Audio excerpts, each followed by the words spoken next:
So Leslie, yeah, if you start streaming live now, and then I'll open the meeting. And we are now live, Councillor Brazil. Thank you.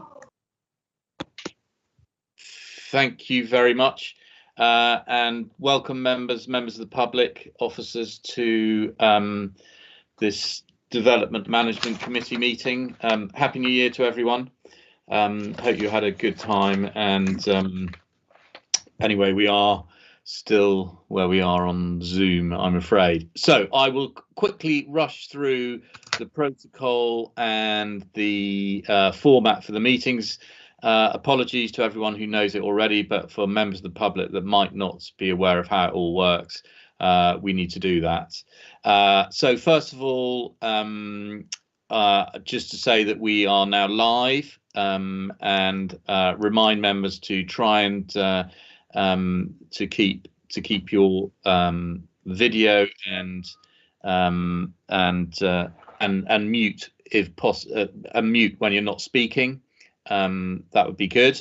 To remind you all that obviously anything that you say will be picked up, and in fact is recorded and can be watched again. So just to remind you of that. Obviously, if there are any technical problems during the meeting, if members drop out, we will adjourn the meeting. I'm afraid to say that if members of the public drop out, we won't. We will stay where we are and continue with the meeting. Apologies about that. But it's really if members of the committee drop out, we will adjourn the meeting until we can get them back in. Just to make sure obviously we've got Democratic Services officers taking minutes and everything, so make sure you speak very clearly, because it's slightly more difficult with the Zoom format. Right. So how the format will go is with each application will come up. You will have that will be presented by the case officer. Once the case officer has given their presentation, members of the committee will have the opportunity to ask questions of the case officer for clarification. On completion of that, we will then ask the speakers, supporters, objectors, parish councils, local ward members to speak on the application. They will have 3 minutes, and when their time is up, they will be told by the officer that their time is up just a few seconds beforehand. So try not to go over the 3 minutes, please. Once they've finished speaking, members of the committee will be able to ask questions for clarification. Once all that's done, we will then move into the debate on the particular application. At that point, once the debate is finished, there will be a proposer and a seconder for a motion to either accept or reject the application. There may be others who may vote to defer or something like that, but normally that, and then we will have a roll call from that debate, and that the roll call will be made by the Democratic officers, and you will vote either for or against or abstain. Completing the vote, that will then decide which way that application has gone. Just before we start, again, the Democratic Services officer will just do a roll call of committee members to make sure that we're all here and present, so that we're quorate, and then we will crack on with the meeting. So, Ms. Young, is that you? Are you going to do the roll call? It is, Chair. Thank you. Okay, thank you. So, yeah, over to you, Ms. Young, for a quick roll call. Thank you. Councillor Abbott. Present. Councillor Brazil. Present. Councillor Brown. Yep, here. Councillor Hodgson. Present. Councillor Holway. Present. Councillor Kemp. Present. Councillor Long. Present. Councillor Pannell. Present. Councillor Pringle. Present. Councillor Reeve. Present. Councillor Rowe. Present. Councillor Taylor. Present. That's everybody here, Chair. Over to you.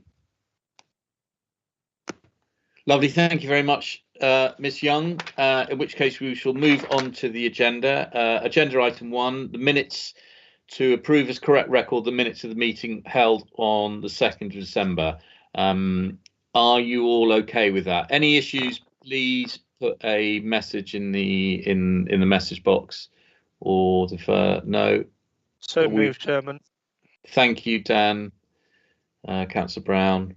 Yeah, I can't see any defer from that, so we'll take that as approved. Thank you very much. Item 2, urgent business. I'm not aware of any urgent business to be brought forward. Item 3, division of agenda.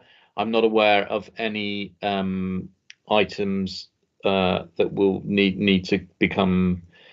Chairman. Sorry. Yes. No. Are we being instructed to turn cameras off? Because I thought we were now being asked to keep cameras on during the meetings. No, I think what we'll do is if you're speaking, Yeah, then if put it you on. turn them on, that would be good. Okay. But I think otherwise no. All right. Thank you. Because it just causes it just may cause IT issues. It may not, but I think that's best we do it like that. Sorry, Chair, to that end, could I ask Mr. Gray Thompson to turn his video off, please? Yeah, are we all okay? Thank you. Thank you very much, sir. Right. Yeah. Item 3, division of the agenda. I'm not aware that we're going to disclose any exempt information. Item 4, declarations of interest. Members, do you have any declarations of interest to declare? Again, if you. I do, Julian. I Thank you. declare a personal interest for 6B. Right. Is that okay? And I've got a nephew that neighbours that application. Okay, thank you very much. So that's a personal interest. Yeah. Yeah. Actually, yeah, I've just been reminded by the officer that. Sorry, I was going to do just before that. I'll do it now because I think that's right. So wait, are there any more declarations of interest? No. In which case, I should have done it at item 2, really urgent business. I mean, that's all. First of all, to say, I'm sure you're all no doubt aware of the very sad news in respect of Councillor Foss's wife, and that's why he won't be with us today. Can I just say, from a personal point of view, that it's been an incredibly difficult few months for Richard, and he's faced these issues with great courage and determination, and one wouldn't know what was going on, and that's a massive credit to him and indeed to the memory of his wife. But having said that, on the more mundane matters, first of all, lovely to see you, Councillor Reeve, standing in for Richard. But we do need a vice chair. So I don't know if someone would like to. Sorry, I was going to propose somebody. That's probably not correct. But if somebody would like to propose somebody to be vice chairman, we could just have a vice chair. Tom Holway, please. Councillor Holway. Yeah, thank you. Seconded. Yeah, excellent. Any other nominations? No. In which case, Councillor Holway, thank you very much, and you're now the vice chair for this meeting. Thank you. Thank you, Chair. Pleasure. Moving on, item 5, public participation. You will be aware there are speakers. You should have a speakers list, and they will speak on the various applications. So I will call them in as and when. Like I said, they'll have 3 minutes to speak on each time. So we'll now move on to the planning applications themselves. So the first application, item 6A, application 3285/20/full, and the case officer is Mr. Penfold. So over to you, Mr. Penfold.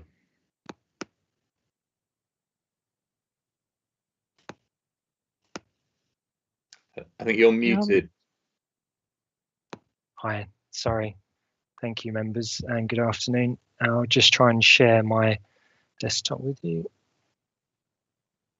Are you all seeing that one okay? Yes.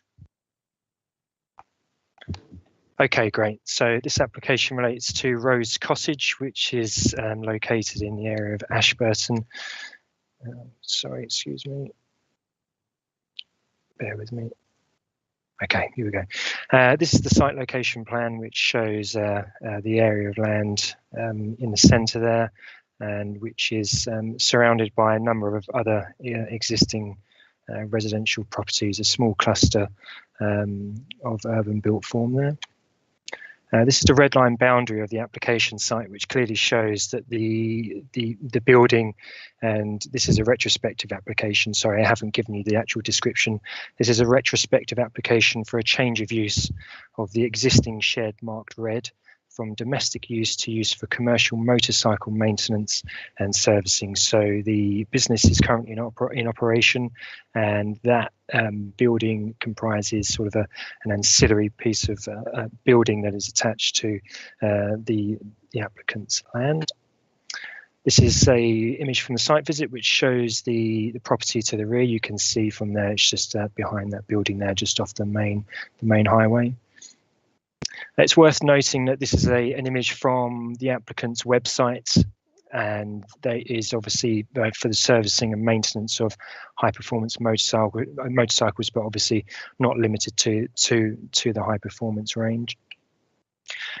So this application has been recommended for refusal, and those reasons for refusal we've been comprise one reason, and that is by virtue of its proposed change of use from C3 dwelling house to a B2 general industrial use, and that siting within the countryside location is considered to result in a development that is removed from services, and given the identification and availability of other available and sustainable sites offering B2 general industrial uses across the plan area, would result in unsustainable development that does not require this countryside location and would result in a greater reliance upon the private vehicle. As such, those are the policies and national policies it contravenes.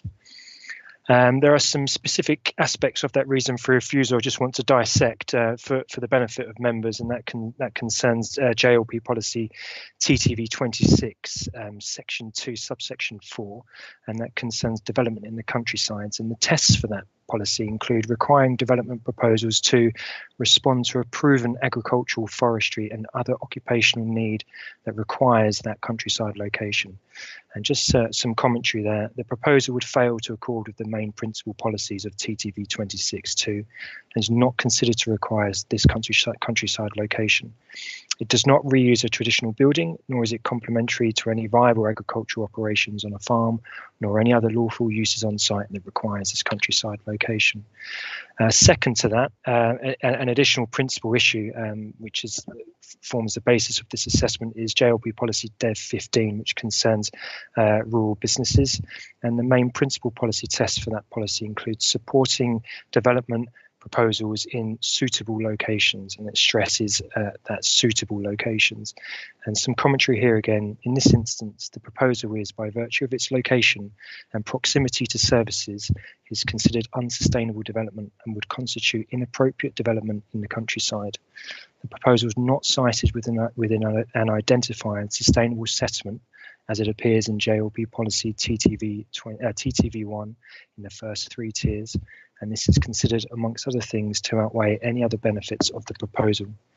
There has been a recent late submission by the applicant following the publication of the officer's report on the website, and I think it's reasonable to allow us just to consider those members should have had sight of that. I'll just run through them quickly. The officer's reason for refusal states that the proposal needs to demonstrate that it requires a rural location. There is no such requirement in the policies that the officer quotes.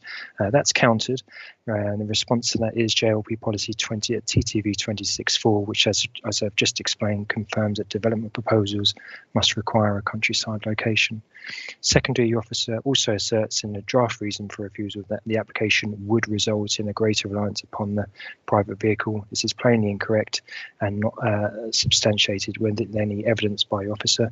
There's obviously a linguistic issue there with the use of would rather than likely. My response to that is, given the site's location away and outside of any identified sustainable locations under TTV1, the application site nor its customers would benefit from access to public transport. And when compared to the existing situation, it's my view the proposed B2 use is considered likely to increase reliance upon the private car. And finally, there is a clear inference in the draft reason for refusal that this use should be placed in a town, such as Totnes, for instance, on the assumption that such a location is more sustainable. In response to that, the report confirms, in summary, the plan is already over-delivering in terms of B2 general industrial floor space delivered and consented and jobs created. This is the backdrop against which all other employment applications will be considered, and in instances where the proposal site is not well related to the settlement hierarchy, there is little justification for the LPA to disregard its own adopted policies. Also want to just highlight finally that a recent appeal won by the council both concludes and supports the reasons for refusal in my report. My reading of policy Dev 15 is that it provides support for the growth of local employers and businesses to diversify the rural economy and improve the balance of jobs in rural areas, but that support will only be given to proposals in suitable locations. That's my presentation, and I hand back to Councillor Brazil.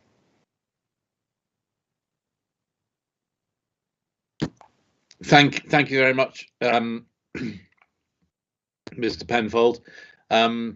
Right, members, any questions to Mr. Penfold?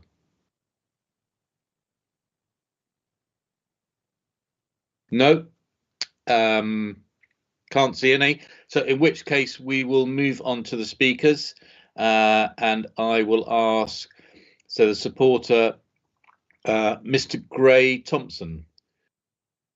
Are you there, sir? Good afternoon. Afternoon. Thanks, sir. You have 3 minutes, and the floor is now yours. Thank you. Good afternoon, councillors, and a happy new year to you. I'm just a person trying to make a living. This is my only form of income. I've been doing this without complaint for 5.5 years, motorcycling being a passion of mine all my life. I'm considerate, putting in place restrictions on opening hours from 9 to 6 Monday to Friday with an hour for lunch, Saturday 9 to 1, no working on bank holidays or Sundays. This is how I've operated since I've started my workshop. These hours are put in place by myself to reflect the normal working day for most people. I would invite the county councillors to put restrictions in place to reflect current working. My neighbours support me.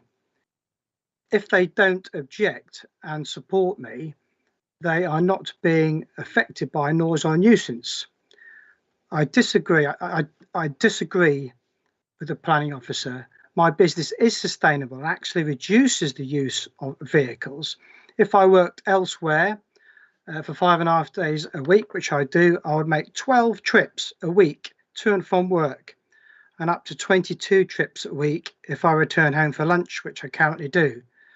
On average, I have 2 to 4 visits from customers per week, as my work tends to be more long term, and sometimes in the winter, nobody at all. My current commute to work is 20 seconds. 10 to 15 of my regular customers live in the village of Landscove and Staverton Parish, on average 5 minutes from my workshop, causing minimal pollution and nuisance.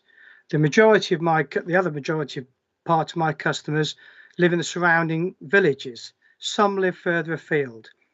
I support the local community. 50 to 60% of my customers visit my workshop on small capacity motorcycles, which causes minimal pollution. Some work for the NHS. The picture shown by the planning officer on high performance motorcycles is a smaller proportion of my work. I'm currently working to full capacity as I am only working there myself, and there's no room for any expansion, so practices will remain the same. The parish council support me.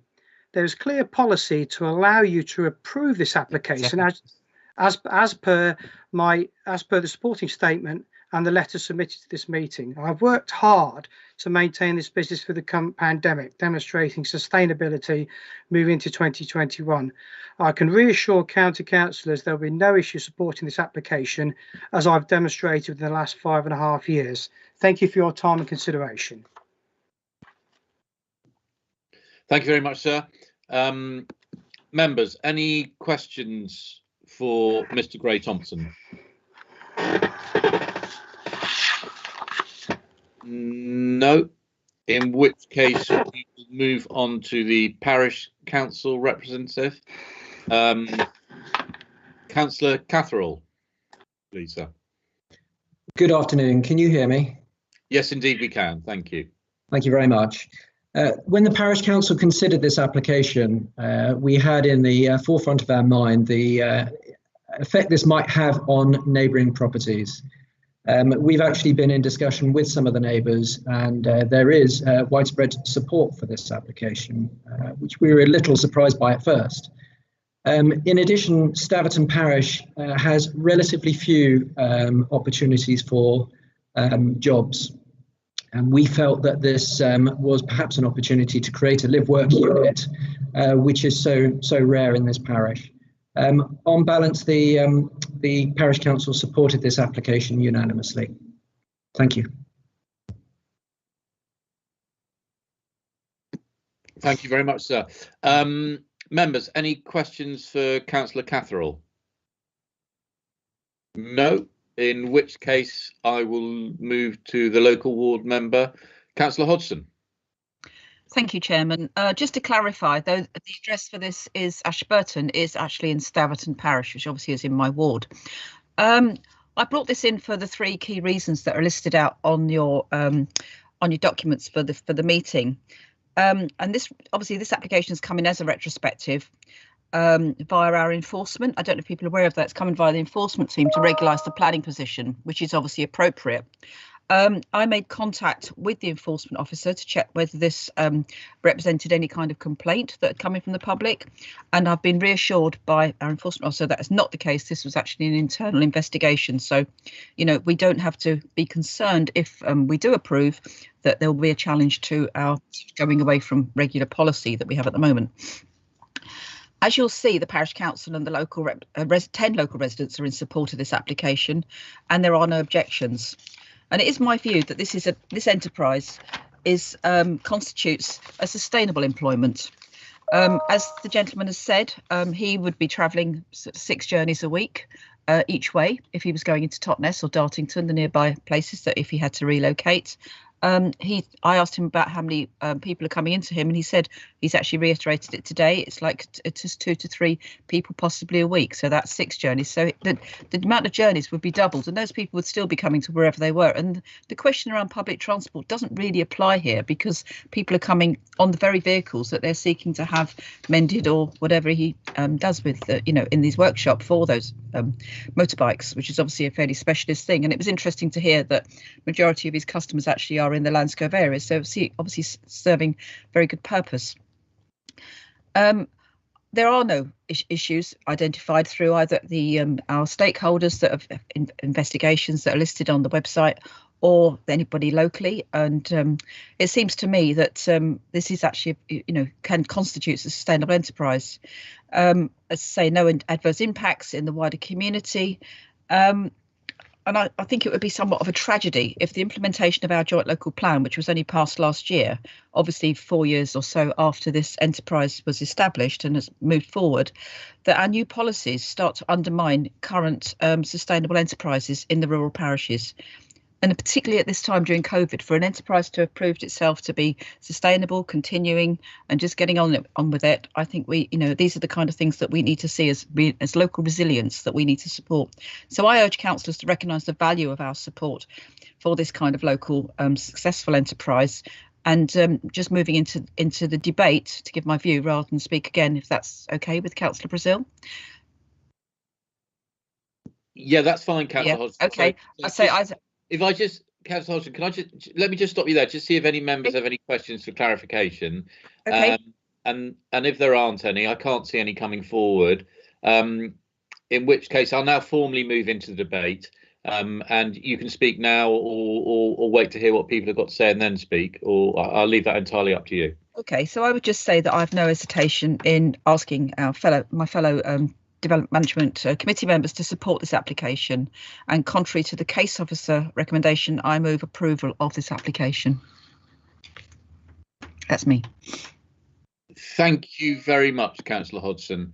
Councillor Pannell, you wish to speak? Yes, I'm looking at something that's actually in the officer's report, which is our policy Dev 15, which actually says that business startups, home working, small scale employment and the development and expansion of small businesses in residential and rural areas will generally be supported, subject to an assessment that demonstrates no residual adverse impacts on neighbouring uses and the environment. I would have thought this falls into this category, to be honest. The neighbours don't have any objection. It's been running for a few years. It seems to be a small scale, valuable service, and I would second approval. Thank you very much, Councillor Pannell. Councillor Kemp, sorry, I didn't see your hand up. If you could put in the message box rather than put your hand up, that would be better. Thanks. Yeah, okay. Councillor Kemp. Just a quick question.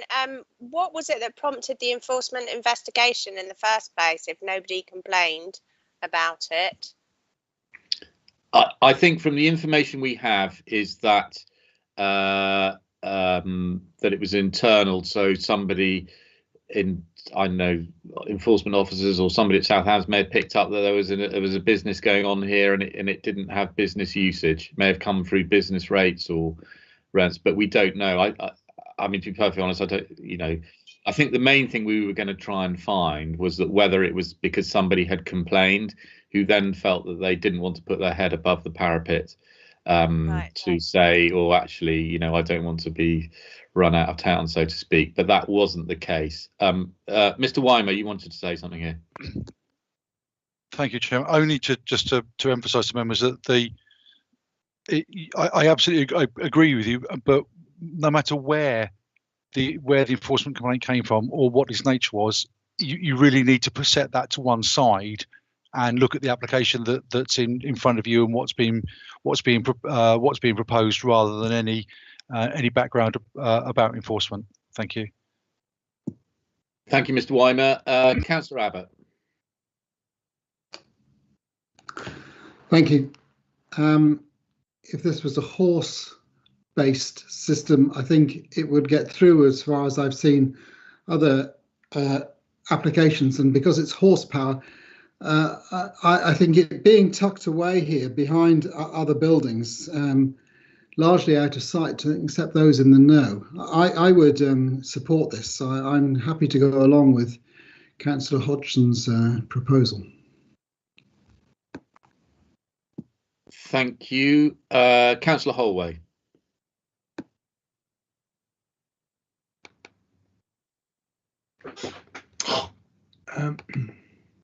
Thank you, Chair.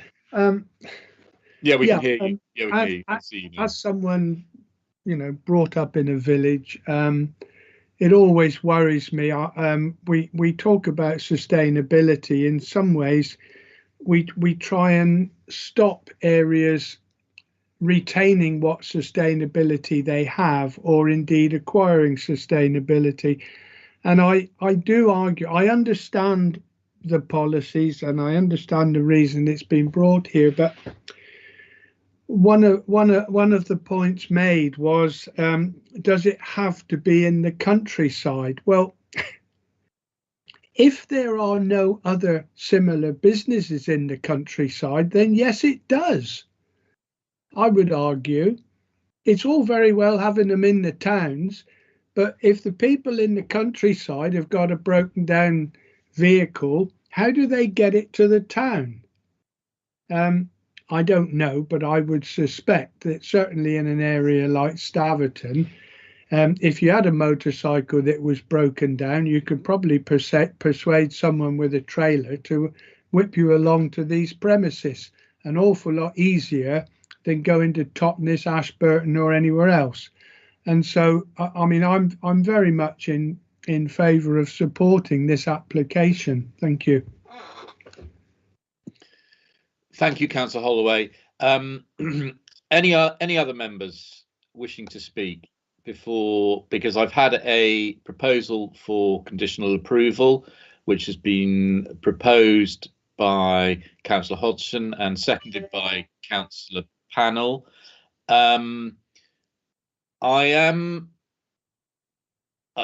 I've listened to the debate. I understand where members are coming from, and I have some sympathy with it.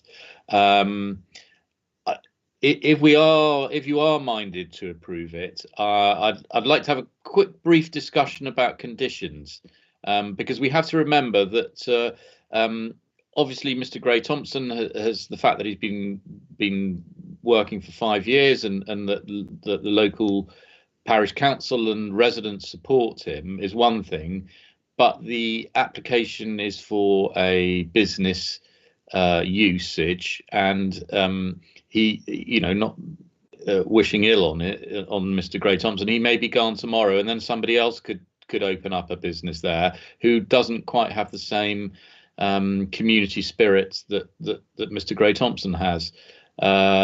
So with that in mind, if you are prepared to vote for conditional approval, I'd like there to be something along the lines that it's tied to, I'm not quite sure how it would be, Mr. Gray-Thompson in particular, or this specific business, if that's possible. That's the sort of opening around the discussion. Councillor Hodgson. Thank you, Chairman. Yeah, the on page 2 of the officers, page 3 of the officers' report here, there is actually environmental health has proposed a condition, suitable condition. I don't know if you've spotted that. It just says no machinery shall be operated, no noisy processes carried out, no deliveries accepted or dispatched except between the hours of 9 AM and 6 PM, Monday to Friday, or 9 AM to 1 PM on Saturdays, and not at all on Sundays or bank holidays. Now, obviously, that's what the gentleman has said he's already complying with anyway, but at least that does nail it down to making sure that if, as you say, it became the a business of somebody else, they would be limited by that similar kind of restrictions. Thank you, Councillor Hodgson. Mr. Weimer, you wish to comment?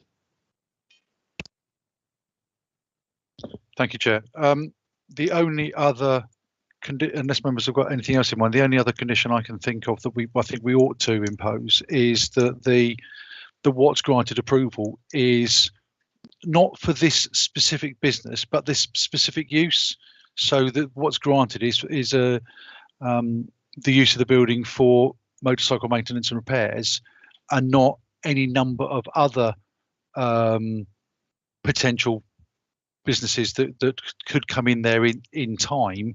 What I would suggest is that rather than, if members are happy and subject to obviously the application being approved once the vote goes to approval, is that if it could be a delegated approval to the officers to sort out, and in the agreement with Councillor Hodgson, who moved approval, Councillor Pannell, who seconded it, and yourself, Chair, just to agree the precise wording of the conditions before the decision is issued if the application is approved.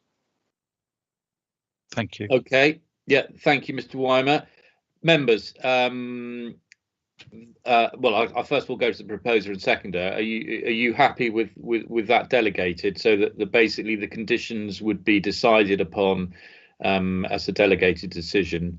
Yes. Yeah, I would, because I think it actually will protect the decision anyway. Yeah, yes, quite happy with that. Okay, you're happy with that. Right. members. Mr. Weimer, do you need any reasons as to, I mean, you've heard the debate, do you need any more reasons as to why, I mean, officers obviously feel quite strongly that it's against policy. Do you need any other reasons as to why you think that members might feel that this actually isn't contrary to policy? No, I think members have said sufficient in both Councillor Hodgson's piece and then the debate to set out why members feel that it isn't contrary to policy around sustainability and local business. So I don't think it needs anything further. Thank you. Thank you, Mr. Weimer. In which case we shall move to the vote. Over to you, Ms. Young. Thank you. Members, can you please reply that you have heard all of the debate and whether you are voting for or against approval of this application? Councillor Abbott. I have heard all the debate and I am voting for approval of this application. Councillor Brazil. Yes, I have heard all of the debate and I am voting for approval. Councillor Brown. I have heard the debate and I am voting for approval. Thank you. Councillor Hodgson. I have heard all the debate and I'm voting for approval. Councillor Holway. I've heard all of the debate and I'm voting for approval. Thank you. Councillor Kemp. I've heard all the debate and I'm voting for approval. Thank you. Councillor Long. I have heard all of the debate and I'm voting for approval. Thank you. Councillor Pannell. I've heard all the debate and I'm voting for approval. Thank you. Councillor Pringle. I've heard all the debate and I'm voting for approval. Thank you. Councillor Reeve.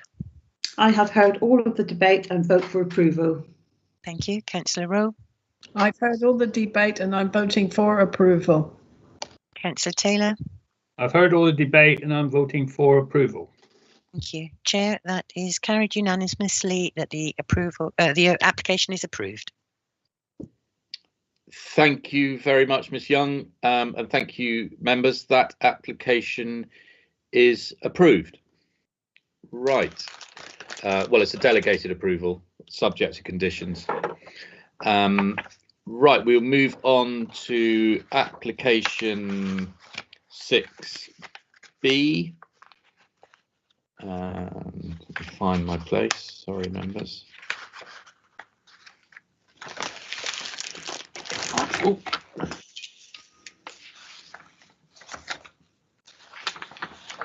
Application 6B, which is 279520 full, and the case officer, Ms. Boubier.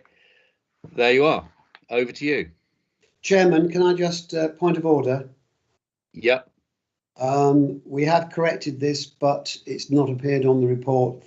Top line of the report, it still says Parish North Hewish. It is in South Brent Parish.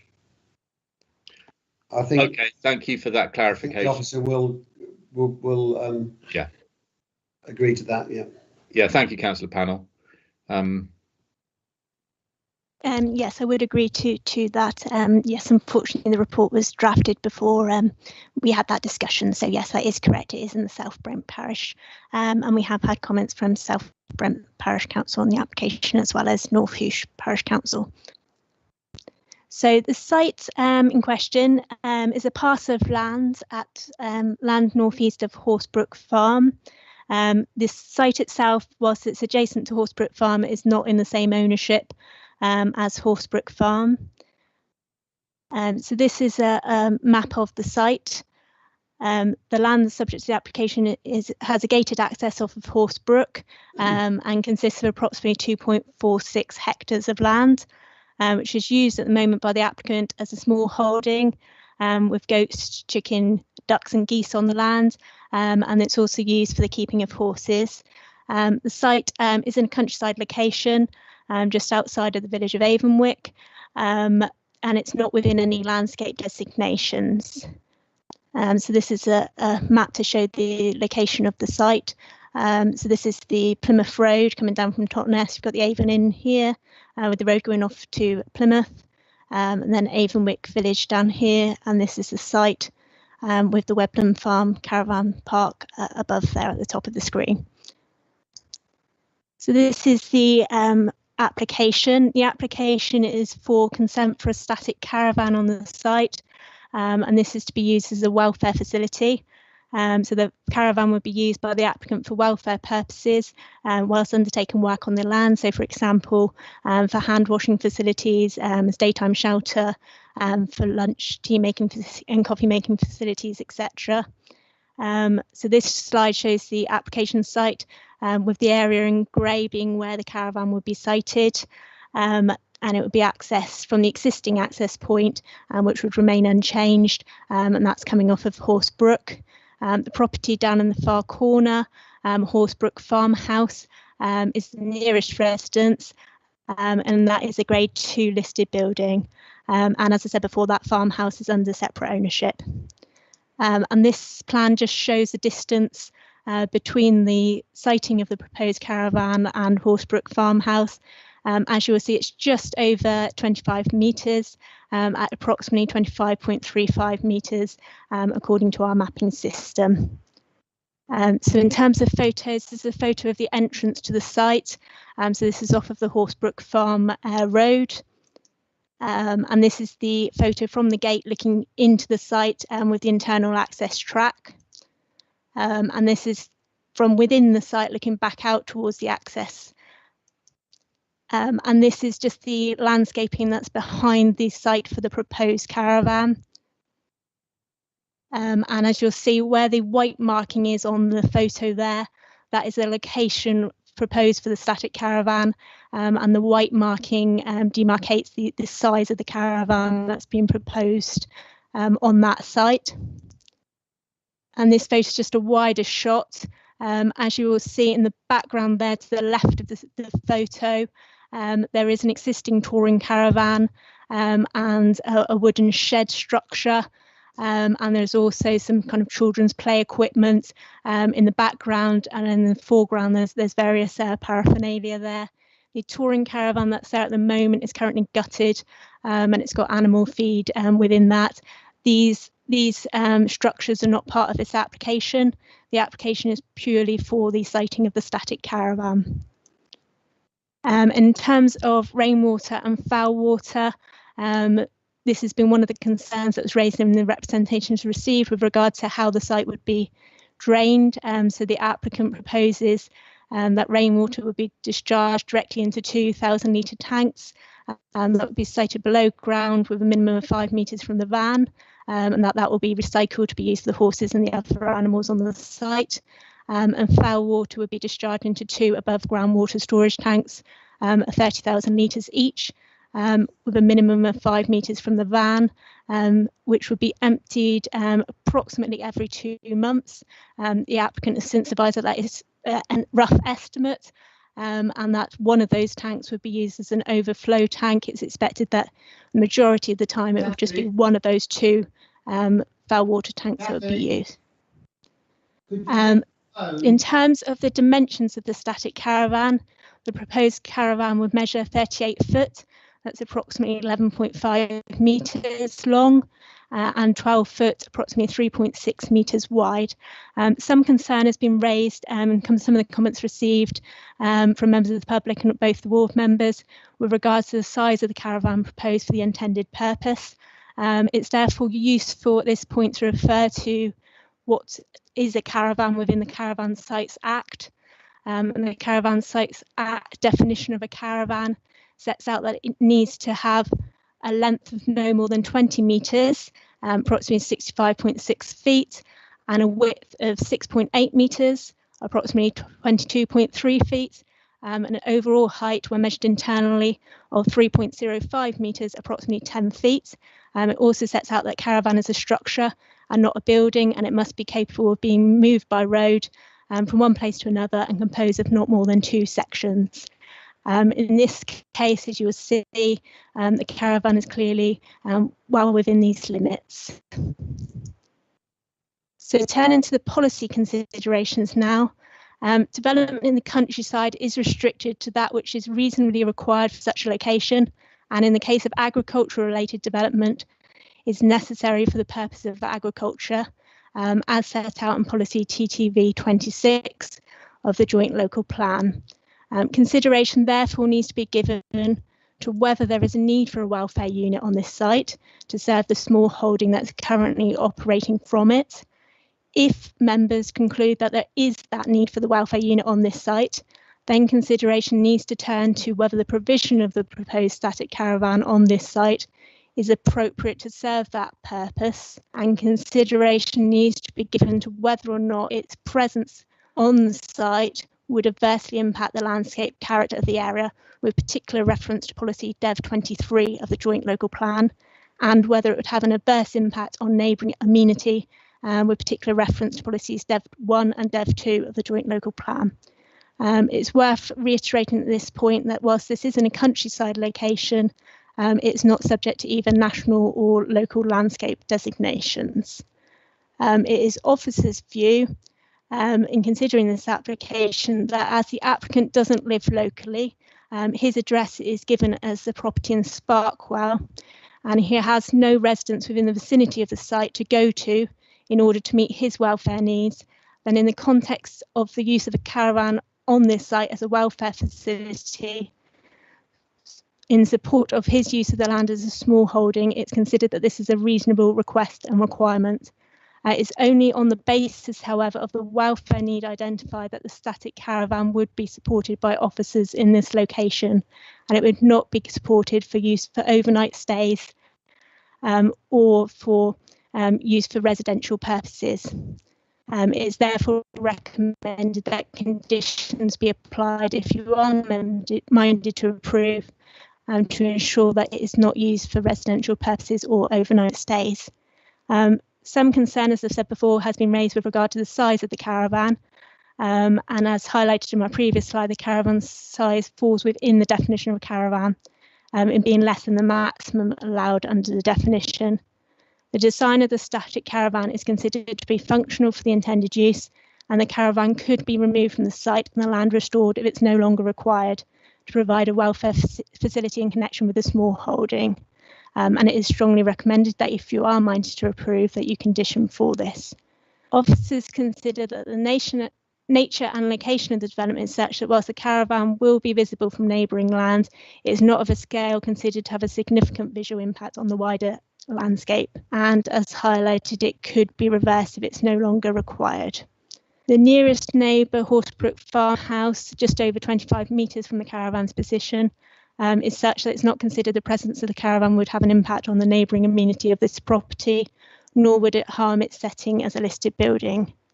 Whilst some concern was raised in representations received with regard to the ability to navigate the local road network to get the static caravan to the site and vehicle movements with regard to emptying the tanks, Devon County Council Highways have been consulted and have advised that in their opinion, this proposal raises no highway implications. Therefore, without a highways reason for refusal, officers do not feel that we could refuse the application on this basis. Concern was also raised in representations received with regard to foul and surface water drainage disposal from the proposal and its impact on natural drinking water supply and also local water course. Again, the council's drainage engineer was consulted and he has raised no objection based on the information provided and has recommended conditions. With these conditions in place, it's considered that we would be able to protect both the local water supply and water course sufficiently. It's therefore not considered that with a lack of an objection from the drainage specialist, that a refusal on the basis of these concerns could be justified. Therefore, on balance, and given the particular circumstances of this case, it is considered that the development is acceptable in planning terms. Officer recommendation is therefore one of approval, subject to the recommended conditions contained within the report. Thank you, and I'll pass back to Councillor Brazil now. Thank you very much, Ms Bouvier. Right, I have a number of questions. Councillor Panel, please. Yeah, the first, I'm trying to be fair to the applicant. Looking at the scale of that map, I find it hard to believe that Horsebrook Farm is 25 metres away. It looks more like 250 metres to me, if that's a kilometre square grid, which we can't actually see the scale there because there's no other sides, but it's right down the other end of the field. And can I just query that first of all? Yes, I will check that for you. That was what came up when we put it on our mapping system, but I shall double check that while the speaker's on. Yeah, I do wonder if there's a naught dropped off, been added, has dropped off, because it does seem much further away than 25 metres. The other questions, please.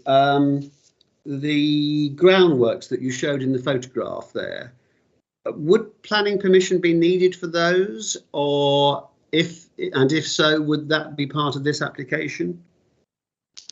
It's not part of this application. It is a separate matter that we would need to investigate further. So, right, so that's a bit of a grey area then. At this stage, yes, it would need further investigation. All right, but because I think the applicant says that's been done to clear the area where the static caravan is going to go.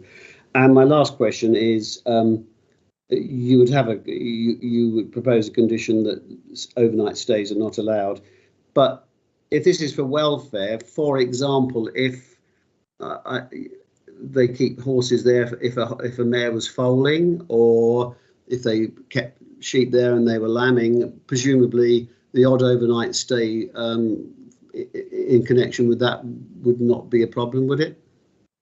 They haven't got any sheep on the site, and it's not my understanding they're intending to keep sheep on there. But if a mare was foaling, for example, would it constitute a breach if they were to stay in there overnight? With that condition in place, yes. Okay, thank you. Thank you, Councillor Pannell. Councillor Abbott.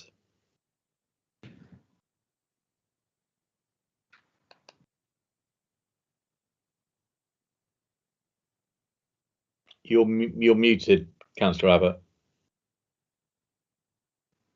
Sorry, double clicking. We can't do a site visit, but we can use Google Earth, which is part of our software available through the normal routines. And if I've got this correctly, there is a very large building that's been there since at least September 2017. I can't work out what it is, but I wonder, Ms. Boubier, how that building relates to the proposed caravan.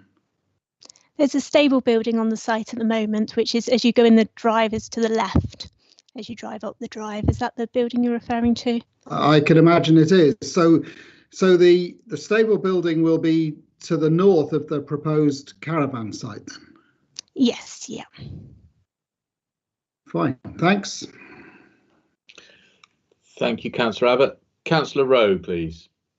Thank you, Chairman. Yes, I'd like to ask, I've got a few questions I want to ask, but Councillor Abbott has just mentioned about the stable building. Did that one need planning permission?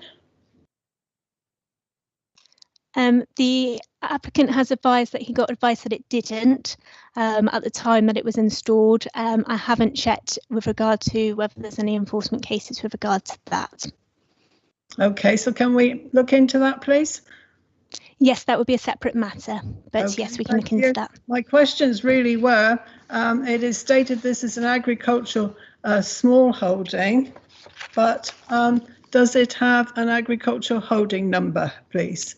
We haven't been provided with that. And also, if it is, as it says, it's an agricultural small holding, we should have maybe had a report from our agriculture consultant as to whether it is viable to have this caravan on site. The question has already been mentioned about it could be there. It will be there obviously permanently, but if the applicants wish to stay there overnight, who's going to police it anyway? Because once it's there, it will be very difficult for anyone to police it, to say whether they should be there or not. And I just think that that's not perhaps correct. And also, I was going to mention about animals on site. Are these animals actually on site at present? There are sight of some very nice brown hens there, but are the other animals on site at present? Yes, at present they've got, when I did my site visit, they had horses, goats, chicken, geese and duck on site. Right, okay, well, thank you for that. Thank you. Thank you, Councillor Rowe. Councillor Holway, please.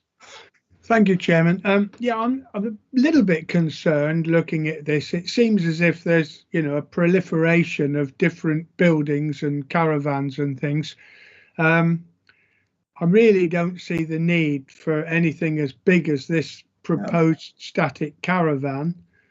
And I think if we were going to allow another item on site, it should be limited to a small touring caravan of no more body length than, say, 4 meters, because if it's just somewhere to rest up, have a meal, make a cup of tea and use a toilet, then that would be plenty big enough. I think if they're going to have something as big as the proposal, then they should be asked to get rid of the existing touring caravan and the shed, because there just doesn't seem, I can't understand the need for all these bits and pieces all over the site, and certainly not anything as big as this static caravan, merely to provide welfare facilities. Thank you. Thank you, Councillor Holway. Councillor Smurden, I see you want to raise a point. Can you do that in your during your speaking, when your presentation, if that's okay? Can I just interject? Yes, Chairman. Ms. Boubier said that she wasn't aware of any enforcement inspection or anything. Actually, there has been an an inspection by an enforcement officer from this council, and I'm surprised that his report hasn't come back to either Ms. Boubier or to the committee, because I would have considered that it was material to this application. I'm assuming that it is just come to myself and councillor panel as ward members. I'm a bit uncertain of myself here, because I'm not a I'm not a DM committee member. So yeah, can I just stop you there, Councillor Smurden, because obviously the enforcement and the planning application, although they are very much intertwined, we have to deal with it. We're dealing with the planning application only here, as is. Now I know that Mr. Weimer wants to comment on that probably, and also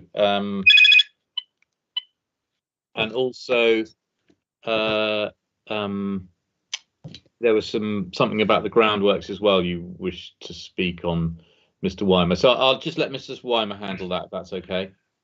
Yeah, I think we've got to be careful here, members. What's in front of you is this application for this particular caravan, the proposed mobile home static unit. The existence of other structures that may or may not have planning permission, or may not need planning permission, isn't something that's in front of you at the moment. It is simply this caravan, and I think it'd be very unwise to just. Hi. So I think it'd be very unwise to start talking about the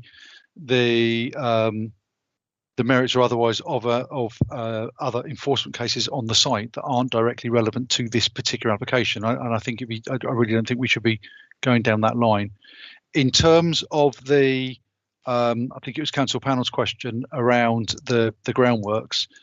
It is my opinion that the levying of that land could well have required planning permission, but without looking into it further in terms of knowing when it was done, because if it was done more than 4 years ago, it would be, in my view, exempt from any planning control. It's impossible to say without that further information gathered whether that in itself was a breach and whether it's action we can still take.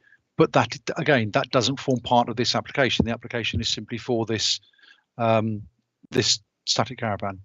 But I would really caution members against starting to talk about any enforcement reports you've had from the enforcement team that do not form part of this application and really shouldn't be discussed as part of this this agenda item on this agenda. Thank you. Before we go any further, please can I clarify if Councillor Hodgson is still on the line?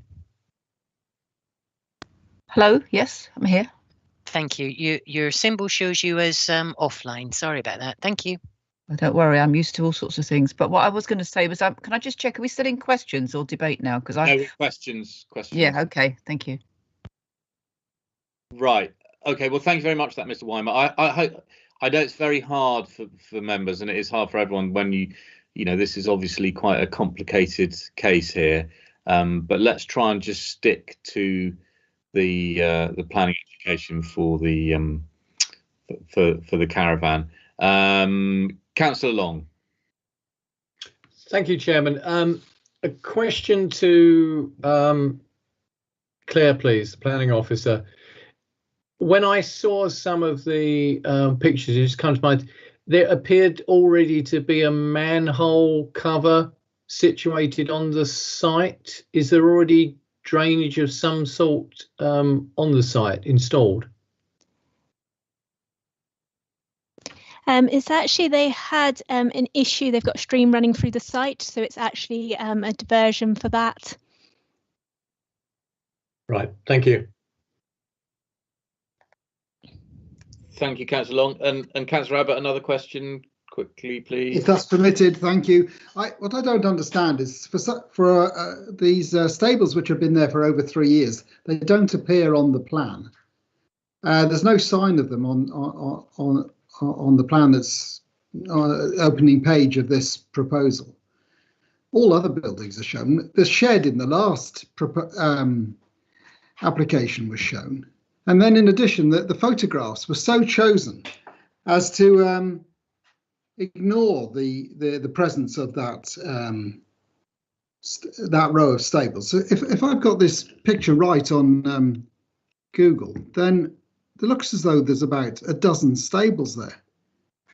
And it just seems to be such a massive development, which is ignored in this proposal for somebody's health and welfare in the corner of a field, but there's so much more going on.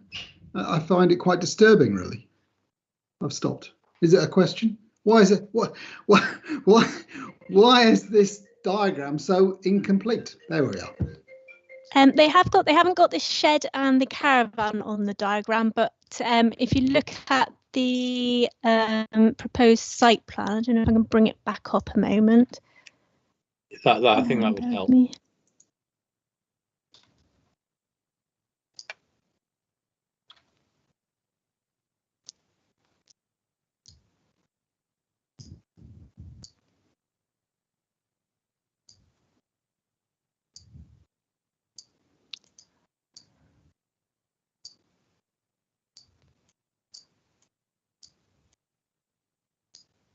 Sorry. So this building here is the timber stable blocks just opposite. So this is where the caravan would be, and this is the timber stable blocks, which I'm assuming is what you're seeing on the Google image. And then the shed and the touring caravan is up in this corner. Yes. Okay. So it's about 2/3 of the length of the current stable block. Yes. Yes. Approximately. And so, okay, it does appear on this plan, although neatly, not in the photograph, which encompasses the old disused caravan and the shed. No, they've taken that photo in the direction of to show the markings, which just clips into where the caravan and the shed is. Okay, thank you. Right. Members, any more questions for Miss Boubier? No, in which case Chairman, yes. Could I just, going back to my previous question about the distance, I've seen, if you can go back to that slide, there is a scale there which I've now seen. Let me just bring it back up. The last one you had,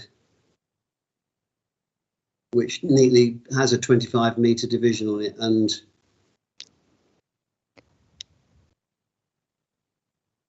I'm only trying to be fair to the applicant here.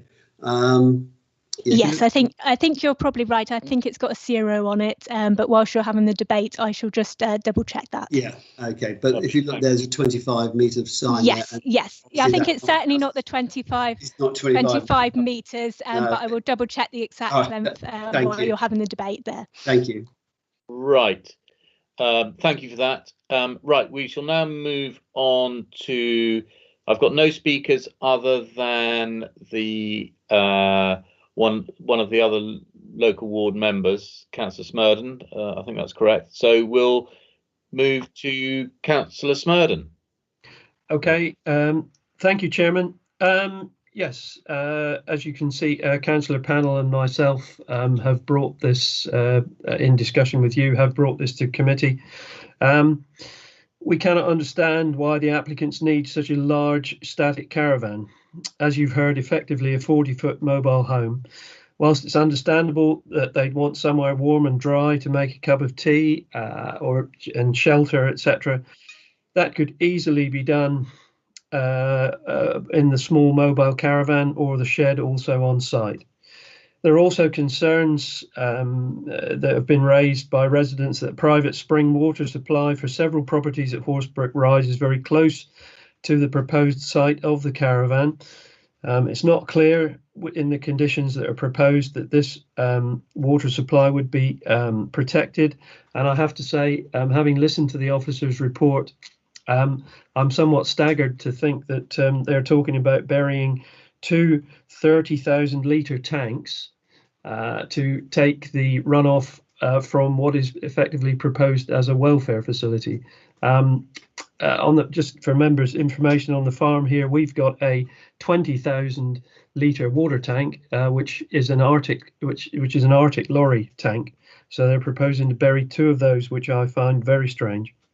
Whilst the case officer has suggested various conditions, the proposal would still effectively be agreeing to a large residential mobile home being positioned in what is currently a rural location. And don't really need to say a great deal more, I think. Thank you. Thank you very much, Councillor Smurden. Members, any questions for Councillor Smurden? No, in which case I will move on to the other ward member, Councillor Panel. Okay. As with Councillor Smurden, I find the proposed need and purpose for this completely out of scale with a structure that's 38 feet by 12 feet to provide lunch, tea and coffee making facilities and washing facilities. I think the officer in her introduction said that to meet the condition of welfare need, which I quite accept, and that somebody visiting this small holding from a distance may well require some sort of shelter and facilities. But she said that the criteria for welfare need was what was reasonably required and what is necessary. And I do not think that this structure of this size in the application meets those considerations as of reasonably required and what is necessary. And in the definition of the caravan, the officer said, described the maximum that was allowed. So again, I don't know if this is open to interpretation, but if that's the maximum, maybe that's the maximum that's allowed in circumstances where it's necessary. But I do not think that this a building of this size is required in these circumstances. If members were minded to grant permission, there is considerable concern from neighbours, as they will have seen, about the possible contamination of the water supply nearby, and I think there should be very strict conditions of that. But I'd like to make a proposal, but I can either do it now or after I've heard some more of the debate, Chairman. Thank you, Councillor Panel. What I'll do, I'll ask members if they've got any questions for you now. I've got Councillor Kemp and Councillor Hodgson who want to make comments. Are those specific questions to Councillor Panel? If they're not, then what I'll do is we'll move formally into the debate of this application, and then Councillor Panel, you can either speak now or wait till you've heard what a few other people have to say and then make your Yes, speak. I'd like to wait and hear what other members have to say. Okay, right. I haven't heard anything back from Councillor Kemp and Councillor Hodgson, so I presume that those are comments for the debate. So we will now move into the debate, and I will call Councillor Kemp, please. Hello. I was just wondering if the reason they want such a big one, as it were, is because there's obviously children around, and if it's a small holding, then if they're spending whole days on their small holding with children, then I'm guessing, you know, they'll want to cook meals, and if it's a cold day, then it's somewhere for everyone to be as a family. I'm not sure about the technicalities of the sizes of water tanks, etc. But it could do with a bit of a tidy up though. It's a bit of a scruffy mess, but that's it. That was my thought on why it's such a big one. Thank you, Councillor Kemp. Councillor Hodgson. Thank you, Chairman. Actually, my comments were going to be very similar, as it doesn't really quite add up to me that such a big place is required, or the water tanks and the foul water as well. Yeah, it seems to me that it's larger than it needs to be for what their needs are, and even with your small ones there, I wouldn't have thought they'd need quite so much space and water facilities. And I do have concerns about the proximity to the water that's the stream on site as well. That's all I wanted to say. Thank you, Councillor Hodgson. Councillor Long. Thank you, Chairman.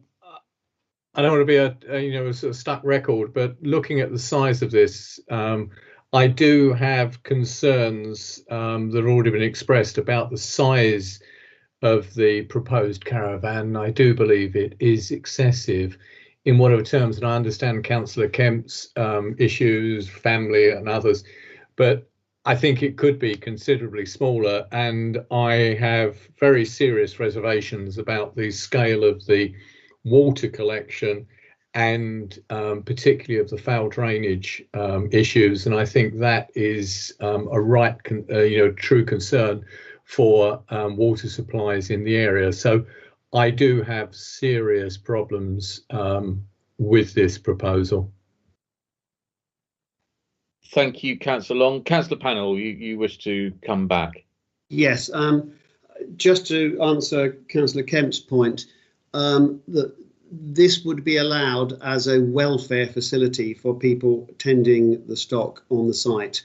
Perhaps the officer can confirm this, but in my mind that it should be a welfare facility for people attending the stock, not a family entertainment space. Can the officer confirm if I'm reading that right? It would be for the applicant's welfare needs whilst he's there to attend to the stock, yes. Thank you. In that case, and having heard what other members have said, and with my own concerns about the scale of this, as I said, a small welfare building I would not be too opposed to, but in view of the scale of this, I think it's out of scale for what is necessary. It doesn't meet the test of what is reasonably required or what is necessary. I would like to propose that we refuse this application. Thank you, Councillor Panel. Members, so I've had a proposal for refusal of this application. Councillor Hodgson. Thank you, Chairman. Sorry, it's a little bit late this, but I just wonder whether the officer has discussed with the applicant about something smaller being applied for, or was it just accepted as on face value and then just considered on its own merits? We have to consider the application they put in. So they put in at this size. So if this was then deemed not to be acceptable, then we could have those further discussions with regard to a new application if they wanted to make one. So there's no pre-application conversation about this? No. Okay, thank you. On that basis, Chairman, I'm actually happy to support refusal. So is that you seconding? Yes. You're seconding the proposal to refuse. Okay. Councillor Rowe.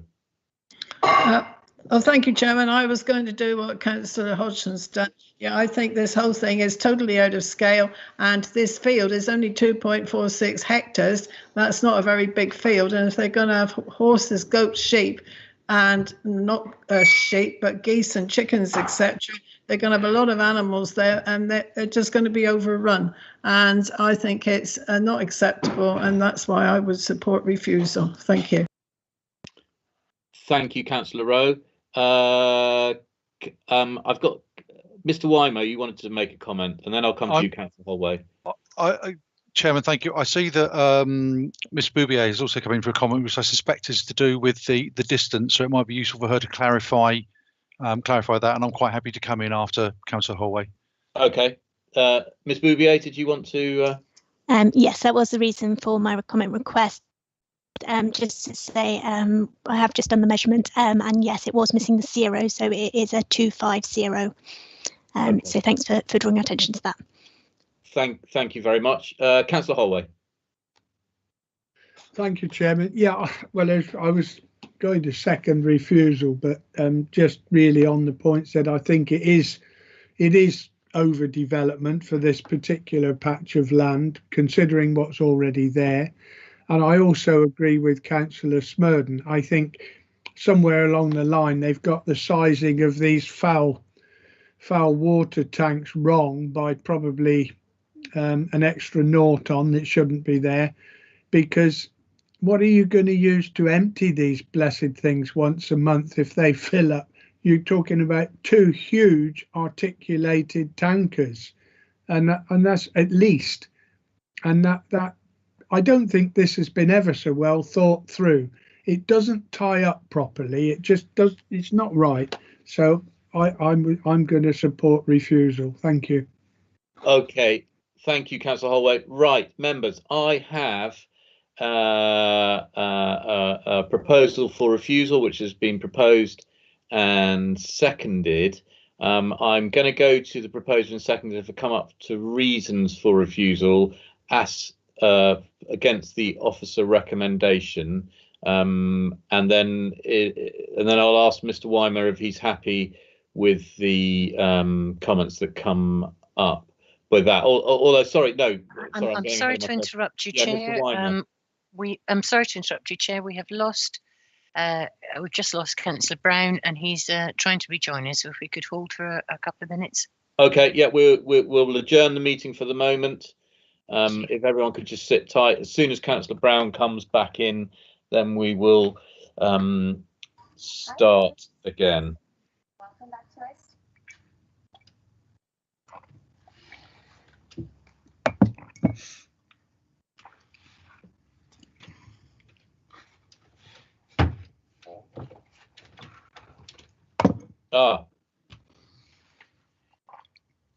Councillor Brown, can you hear us? Yes, Chairman. I'm very sorry. It just switched itself off, but Okay. Yeah. You're back with us now. That's excellent. When did it switch itself off? Whilst Councillor Holway was speaking. Right, you didn't miss much. No, sorry. No, that's no. Okay, so if I strictly speaking, Councillor Holway, if I just go back to you, yeah. Okay. If you could just repeat your comments so that Councillor Brown picks all of those up, and then we'll move on to Mr. Weimer. I see Councillor Kemp then wants to ask another question. Apologies, sorry. I'll go to Mr. Weimer first, please. No, sorry, Councillor Holway. If you can just say what you said again. I think you summed it up very well, Chairman, because everyone else had said more or less what I was going to say anyway. And I'm concerned about the size of those tanks and how much groundwork's going to be done to put them in, and the general size of all the different bits and pieces of buildings and this huge static caravan. So that's it in a nutshell. Thank you. Chair, if I could just point out that Councillor Holloway also said that he was worried about the sizing of the foul water tanks. He thought it was out by a factor of 10. And how would these be emptied? It would need 2 articulated tankers to empty them. Thank you. Thank you, Ms Young. So I think you're right now up to speed, Councillor Brown. Mr Weimer. Thank you, Chair. I just wanted to make a couple of comments around planning and caravans, because I think it might be useful. As most members will recall, a caravan, or the siting of a caravan on land, isn't building operations. It's not operational development. It's actually the change of use of land. So when someone applies for a caravan, that is exactly what they're applying for. And the 1960 Act, as amended last in 2016, sets out what the definition of a caravan is. So if at any time when any authority approves the siting of a caravan, that allows the landowner or the applicant to site a caravan up to that size on the land. There isn't a minimum, and I think it's very difficult to grant permission for, and I'm sure Mrs. Folds will correct me if I'm wrong here, but I think it's very difficult to grant permission for the use of the siting of the use of land for the siting of a caravan, and then provide a different definition of how large that caravan can be, because it then goes against the definition. So I think what from what members are saying, I think what you possibly need to be looking at is, do you believe that the applicants have demonstrated that there is a need for this unit? And if there is, then the officer's recommendation is correct. And if there isn't, then you need to come up with reasons as to why you think it isn't for to go against the officer recommendation. Hopefully that's given you some clarity. Thank you. Right. Yeah. Councillor Kemp. I just wondered if, as I'm not very good at sort of scale and size, if in future we can we not superimpose the size of a project like this, so that one can get an idea of exactly how big that would actually be in the setting. Thank you, Councillor Kemp. I think that might be helpful, although as Mr. Weimer has just said, is that in the end you're talking about the principle of a caravan.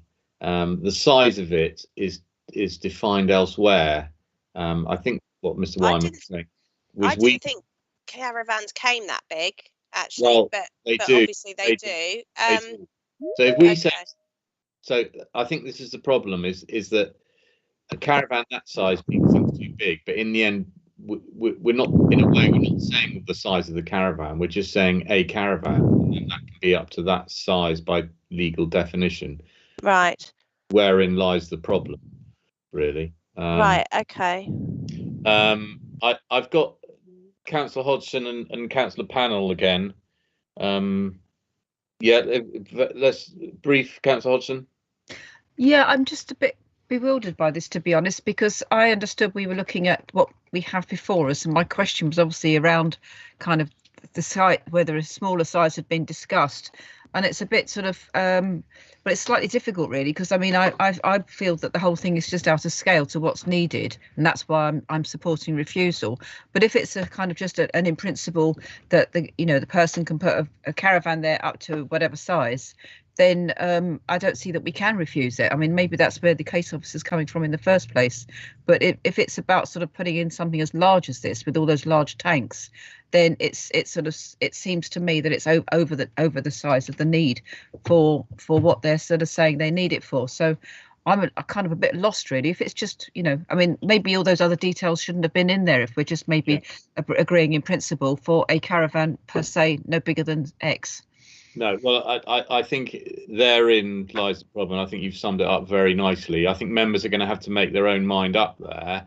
In the end, it's whether we feel that it's been demonstrated that something is needed there. Now you've got what you have before you. You may say that something that size isn't needed, but again, then they could say, well, it's a caravan, so it can be a tiny caravan or it can be an enormous caravan, and that's sort of irrelevant. I mean, that is one of the problems that we have to wrestle with. Councillor Pannell.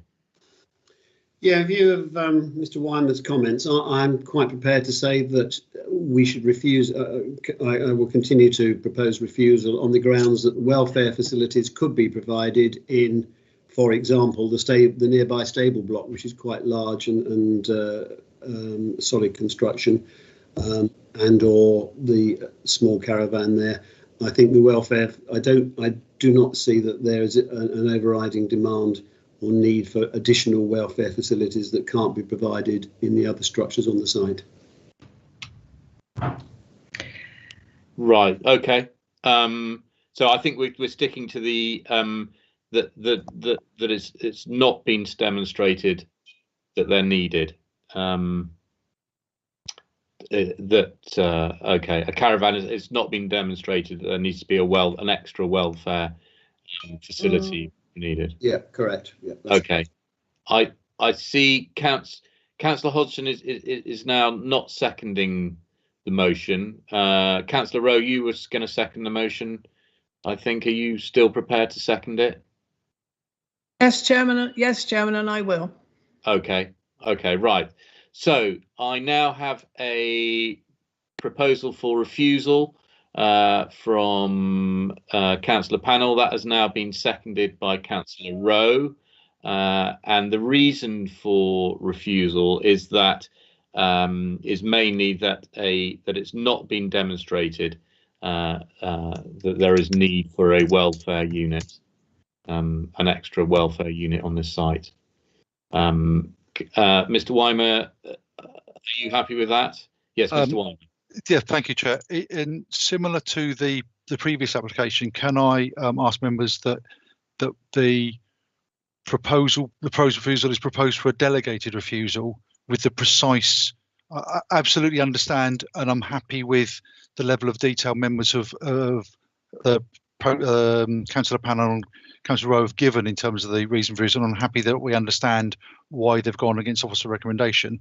But if we could have a delegated refusal with the precise wording to be agreed by yourself, Councillor Panel and Councillor Rowe, if the application is refused, so we can then make sure we've got what we feel are the appropriate policies in there to back up that reason for refusal, and that we're comfortable with the precise wording rather than trying to sort out the wording on the hoof here and now.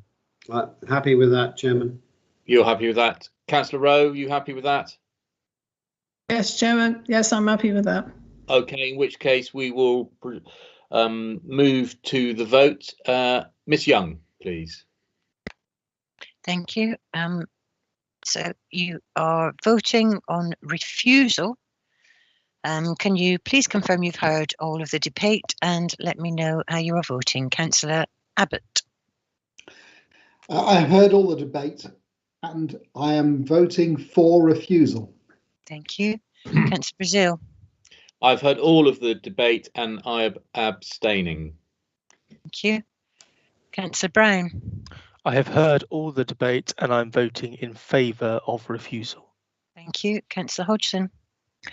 I've heard all of the debate and I'm abstaining. Thank you. Councillor Hallway. I've heard all of the debate and I'm voting for refusal. Thank you. Councillor Kemp.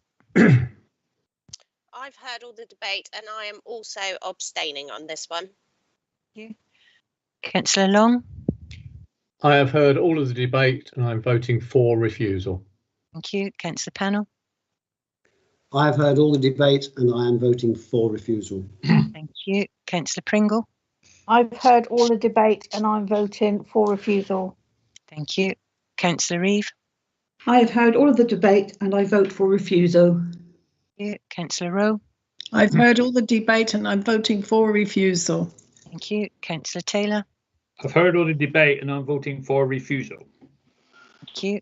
Chair, delegated refusal has been carried by 9 votes with 3 abstains.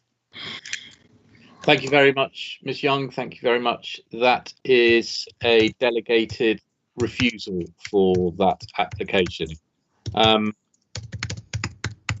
Right, members, now we will item 7 we're not going to do before 4, so what I suggest is that we just quickly do the appeals. So that is item 8.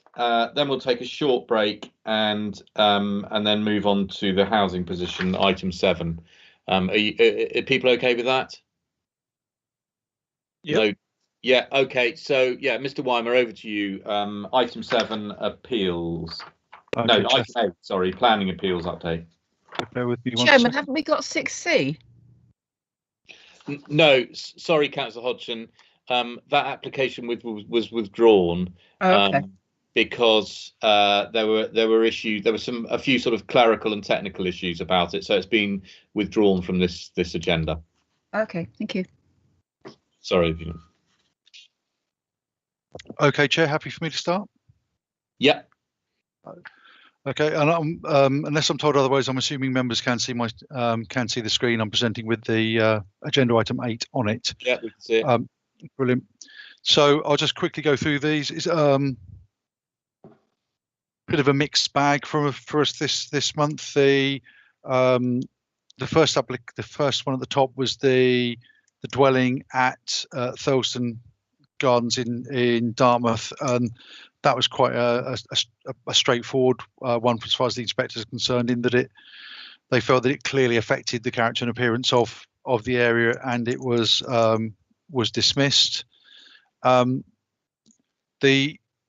second one, the inspector declines to determine it on the basis that it wasn't submitted in time. So I think we've still got an application there, and I think because the appeal wasn't valid, it came back. The application is still with us because it was a non-determination appeal. The Malden application, the change of use of the linear, which was ancillary accommodation to separate residential unit. The only reason for refusal was from Highways, who had concerns about, and for members of them been on the committee for a while, I'm sure this is a junction in Malden that members of the committee have looked at on more than one occasion, and the inspector took the view that the proposal going from ancillary to a single small dwelling wouldn't result in a significant increase of traffic at that junction, and therefore there wouldn't be a highway safety issue, and therefore it was the appeal was allowed. Highways reason was the only reason for refusal on that one. The new dwelling at land south of Lochaush at Lower Court Road, Newton Ferris. The very well worded and good appeal decision, actually.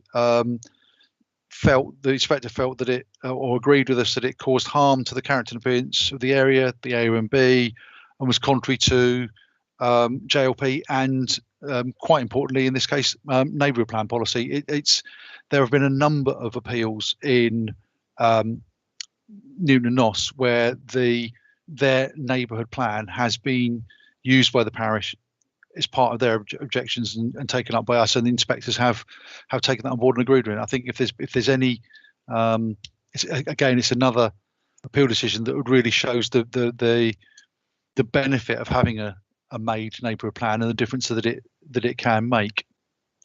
The Parsonage Farm allowed appeal, that was a non-determination appeal. I think it's fair to say that if they hadn't have lodged a non-determination appeal, officers would have sort of delegated refusal on this. We really were concerned about the scale of particularly 5 of the plots. The inspector came to a different conclusion. This is a reserved matter, so the principle already established, and the inspector took the view that the development was acceptable. It didn't cause harm to the character and appearance of the area. It wasn't a policy interpretation issue. It's simply a matter of, I suppose, personal judgment in terms of scale design and impact.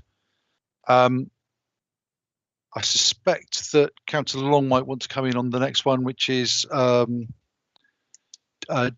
Villas, which on the face of it is a relatively innocuous application, but because of its scale and where it's sited, we felt that it would have, or the council felt that it would have, an inappropriate relationship and therefore have an adverse impact on the conservation area. And the inspector wholeheartedly agreed. If I draw for breath, then I don't know whether Councillor Long wants to say anything on that one. I think, Pat, you've summed it up, and obviously there's further discussions on it. Yeah. And finally, members may recall this application. It's it was a wall at Cheese Ring. It came to committee. The inspector didn't agree that it would have an unacceptable harmful effect on the conservation area. My recollection of the committee debate, and again, members will correct me if I'm wrong, is that it was a relatively close call at committee. So I think it was one that I think members accepted was in many ways was 50-50, but took the view that it just took the view that it did cause harm, and the inspector just has come to a different conclusion. I know that's one that you know quite well, Councillor Long. I'm assuming you'd agree with that as a fair summary. I would agree with that as a fair comment, Pat. But as you'd expect, I disagreed with the inspector. I understand that, and again, it's one of those. It isn't really a policy interpretation, is it? It's No. simply a personal view of the interaction of the impact of the works that happened. Yeah. That we'd seen on site and the impact on the conservation area. And I think, Pat, was one of those things of when you comes back to the things when you see something happening, challenge it before it gets to that stage. Well, yeah, possibly. Although I still don't think it would have made any difference to if they'd made an application for it. Then I would think the result would be the same. I think possibly there would be, in my personal view, there would have been far worse ones to lose in that conservation area than this one. Pat, I agree with that, but I still don't like losing ones. That's well, no, I think that's a fair comment, and I wouldn't necessarily disagree. I don't particularly like losing appeals either. Although I'll put on record again, I would be more concerned if we had 100% success rate on appeals than if we lose sort of 25-30%. Yeah, I agree there. Right, members, any more questions to Mr. Weimer? No, can't see any more coming in. In which case, what I'll do is we'll adjourn the meeting. Rose, did you want to say something? No. In which case, we'll adjourn the meeting until 4 o'clock, when we will go back to agenda item 7. If you've got any questions, try and hold them up, and we'll deal with them at the end. Are you okay with that, Joanna? Is that fine for you? That's absolutely fine. Yeah. Okay. Obviously, if there's something burning desire to do butt in, I mean, there's no hard and fast. But otherwise, over to you, Ms. Lee. Thank you very much. I'm pleased to meet you all virtually. Really just want to report to members that the 2020 Housing Position Statement has now been published. The report sets out that there is now a 6.1 year land supply, and that compares to 6.4 year supply last year. So in summary, across the area, we've had 1,449 homes were built last year, which means that there's over 8,600 homes have been delivered over the last 6 years, and we're currently 653 homes above the planned target. So in terms of the trajectory for the next 5 years, which is the important thing for the 5-year land supply, we've identified that we're likely to deliver over 8,200 deliverable dwellings, and that translates into the 6.1 year land supply. So that's a very healthy and robust position. That's all I really want to say and report, and I'm really happy to take any questions going forward. Thank you. Lovely, thank you very much. Well, that was indeed very brief, and obviously that's excellent news in respect to the 5-year land supply. Members, there's quite a detailed report there, so I'm happy to take any questions now. So over to you. And indeed, actually, I think we're extending this out to any council members. But Councillor Hodgson, please. And Thank you, then Chair. Councillor Pearce. Yeah. Yeah, looking at the fact that 103% of the TTVPA has been delivered so far, so that's meant to be at this point. That's not meant to be up to the 2034 level. Is that correct? 103% of the actual target has already been delivered, or is under construction, or has got planning consent. So it hasn't actually been completed, but that's of the whole plan target, not just at this point. So does that thereby raise questions about our actual housing needs that have been assessed? Because in particular, you know, speaking for my ward, which includes Dartington, which has a huge allocation of sites, I just wonder whether or not that means that therefore we can say, you know, we don't have to justify under the needs of the JLP anymore then. In terms of the sites that have already got permission, that would be the TTV planning policy area is covered, and so that's right, but the allocations going forward are required for the whole of the rest of the TTV and to support the local needs and the affordable housing needs of those areas. So we wouldn't be looking to reduce the allocations that are already in the plan, because they're meeting different needs over that period and responding to different types of needs across the specific areas. If I may just come back to you, I'm not entirely quite clear on this, because it seems to me that when we actually justified those figures that we came up with for the TTVPA, I mean, we've got another 14 years to run on this, or 13 years at this stage now to run on this. Does that mean that we'll just keep on accepting, you know, bigger allocations into the sites on the basis of the JLP identified need, which if we've already done 103%, then it strikes me that we're actually going to end up with far more planning, and we're just, you know, doing exactly what the concerns were raised all those years ago, that, you know, we're just actually bringing too much planning into this area. Because, you know, if you're saying about meeting housing needs, I mean, we always had to accommodate a huge amount of outside housing needs. Certainly for Dartington, they've had more than their identified housing need met by the developments that have already gone on, and yet we're facing into, you know, a considerable number of new housing still, you know, being under consideration to come forward. So I'm just really concerned about what's happening to the South Hams when, you know, it seems that, you know, we've been there, got there. Let's just put the clamp down now. Wait till 2034. I think what it effectively means, though, is that at the current position, we're on target to meet the need in full if the allocations are brought forward. So we can't abandon the allocations now, because they are integral to meet the needs of the different areas. So effectively, the position we're in is on track and has got the flexibility, and it's the new sites that are coming forward that are speculative sites that we would then have more control over to ensure that they are policy compliant. And so that's the position, is that we need all the sites at the moment to ensure that we remain on track for the whole plan area. And yes, the TTV is ahead at the moment, but it's still reliant on those sites coming forward later on in the plan period. And of course, this plan, although it runs to 2034, it will need to be reviewed every 5 years.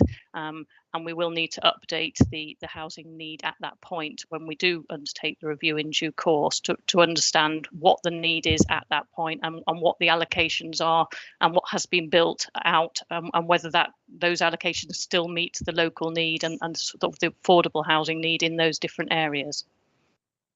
Okay, thank you. I'm not entirely happy, but I'll look through the detail of the plan anyway to kind of understand it better. Thank you. Thank you, Jackie. Judy. Thanks, Julian. I just wanted to say that I think this report reflects what a huge improvement the joint local plan has brought to our planning environment, in that we have a secure position. We only have to accept allocated sites as far as larger sites are concerned. We do have a big windfall capacity in South Hams, and we have a lot of windfall applications, probably as many as occur anywhere in the country, because people want to build here, or they want to build individual houses here. But I think this report shows not only how secure our position is, but what a huge exercise this is, drawing up this report, which is required by government to show that we are maintaining our plan, keeping up with it and doing what the plan says. And this is why it would be such a huge upset to be told that we've got to make a new plan when we've got a plan that's working so well. So if anybody hears anything suggesting we should have to do another plan for any reason because of white papers or whatever, please resist it as hard as you can. And I'd really like to thank the delivery team the joint delivery team, which sits in Plymouth but actually has members from South Hams and Plymouth in it. I'd like to thank them for all the hard work they do, because as much as there's a huge amount of hard work done for DM within South Hams, there is also all this work going on in the background to keep the whole huge machine moving forward, up to date, and keeping us in a safe place. So thank you, Joe, and thank you to all the team. Are there any more questions, members? Councillor Abbott. Hi, thank you. I listened to your comments, and as a new boy, I can only accept that this has been a great advance forward, and so I must accept that at face value, and that's really good that this is the result you're so pleased about. From a personal perspective, from the town in which I live's perspective, I'm very worried about the way the housing is going on without the infrastructure. And I look forward to a review that can address the supporting infrastructure in the future. I think it's a real problem for this town. On a very minor point, please, the boundaries between the local planning authorities and the policy areas differ around Plymouth, and although I can look up the boundaries on the Ordnance Survey website for the planning authorities, is there any detail about how the Plymouth policy area is drawn, and how that I can look at that in more detail? Thank you. Yes, thank you, Councillor Abbott. You should be able to find that on the proposals maps for the joint local plan and on the websites. I can certainly send you a link to that directly to help with that. We have also got an interactive joint local plan website which we're starting to develop and want to use more effectively.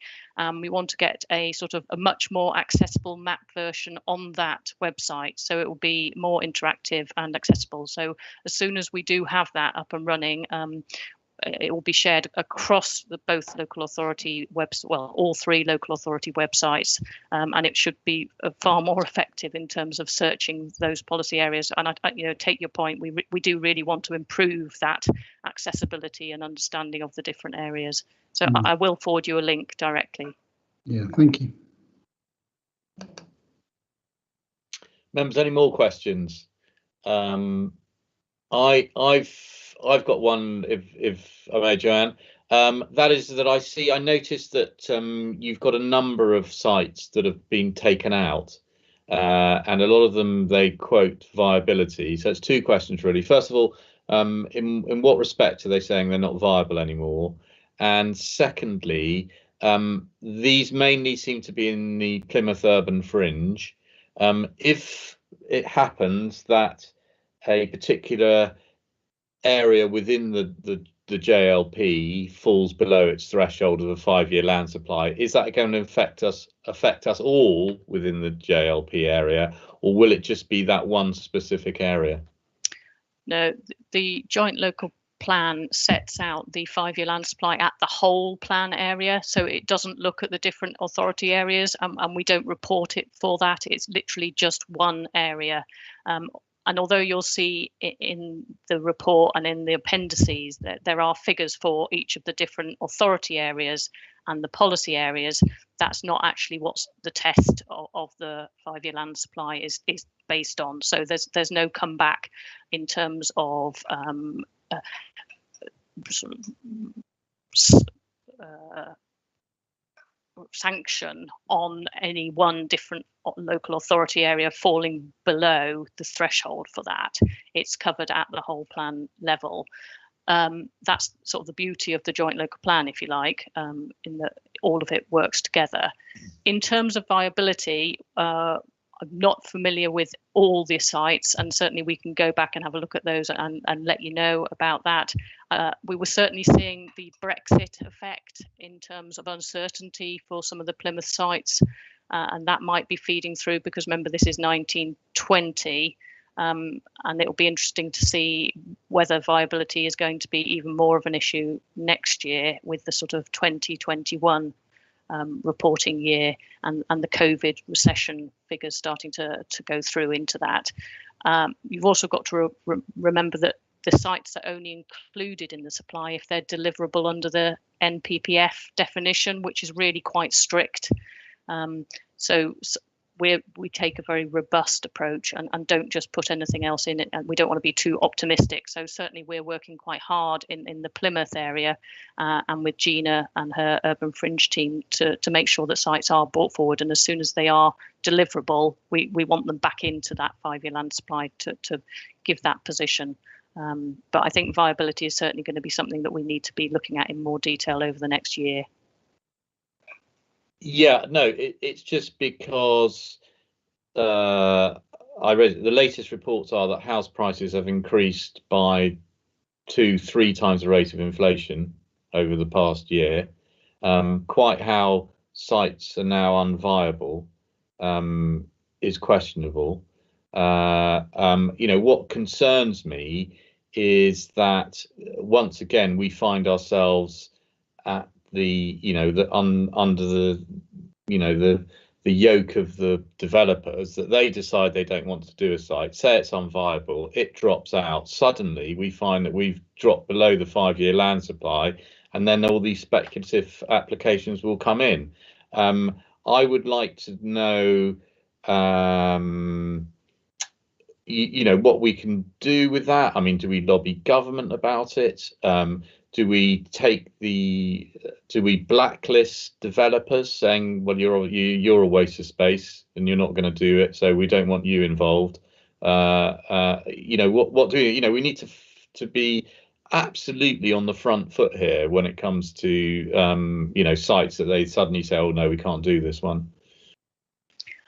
I totally take your point, and we're working with the Plymouth City Council officers directly and the delivery teams there, as well as the housing team, to see exactly what can we do and what funding might be available to assist if it's a problem in terms of a blockage or lapse sites or contamination type issues that might need some extra funding, or whether it is just developers playing a game, and how we can link the sites together. So we are certainly taking it very seriously, and I think that's a good point, in that we're now in the implementation and delivery phase of that plan, and we don't want to let them get away with it, if you like, but we also want to be supporting them and seeing what we can do to encourage that delivery, to make sure those sites do come through.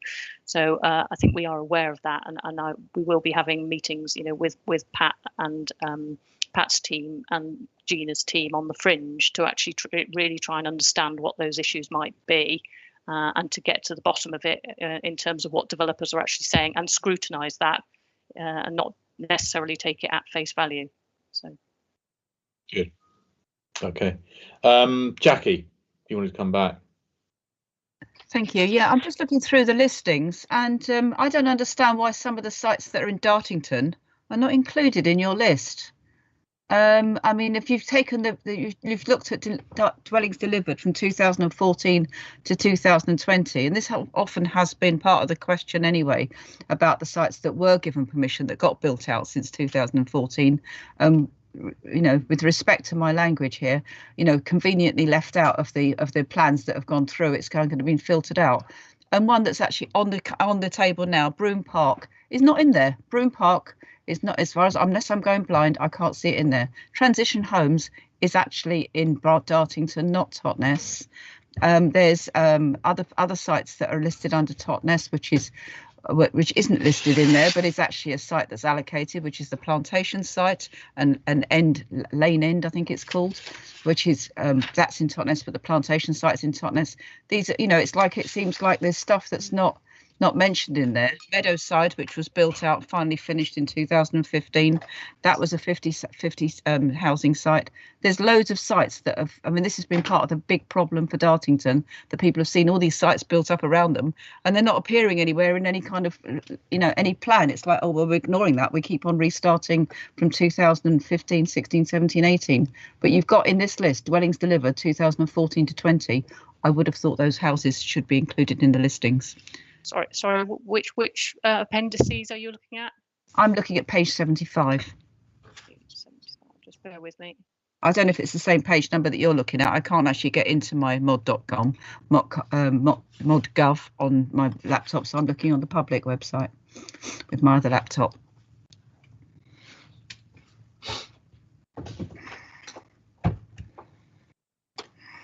There's listings. It's where you've got the listings of the TTVA, South Hams LLPA.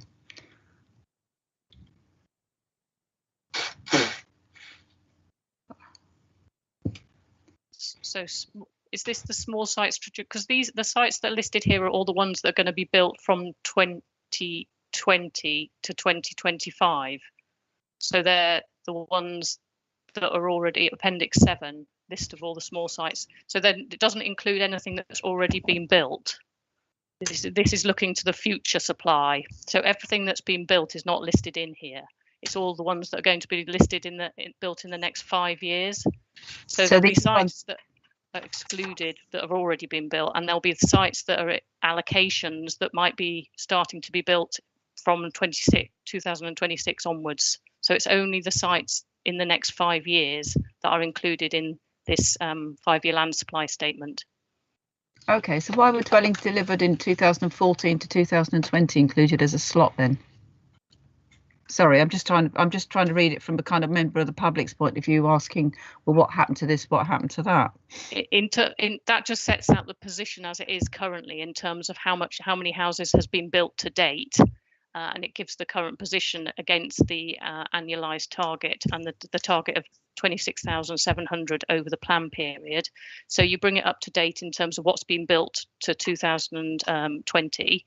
And in terms of any of the sites that were allocated in the joint local plan? Any sites at all, not just those that are allocated, but all the windfall sites, as Judy said, or all the other sites. So every site that has actually been completed are included in the figures up to 2020.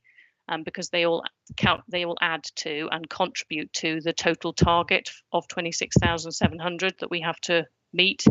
And then what the 5-year land supply does is set out a trajectory of what we expect to happen over the next 5 years.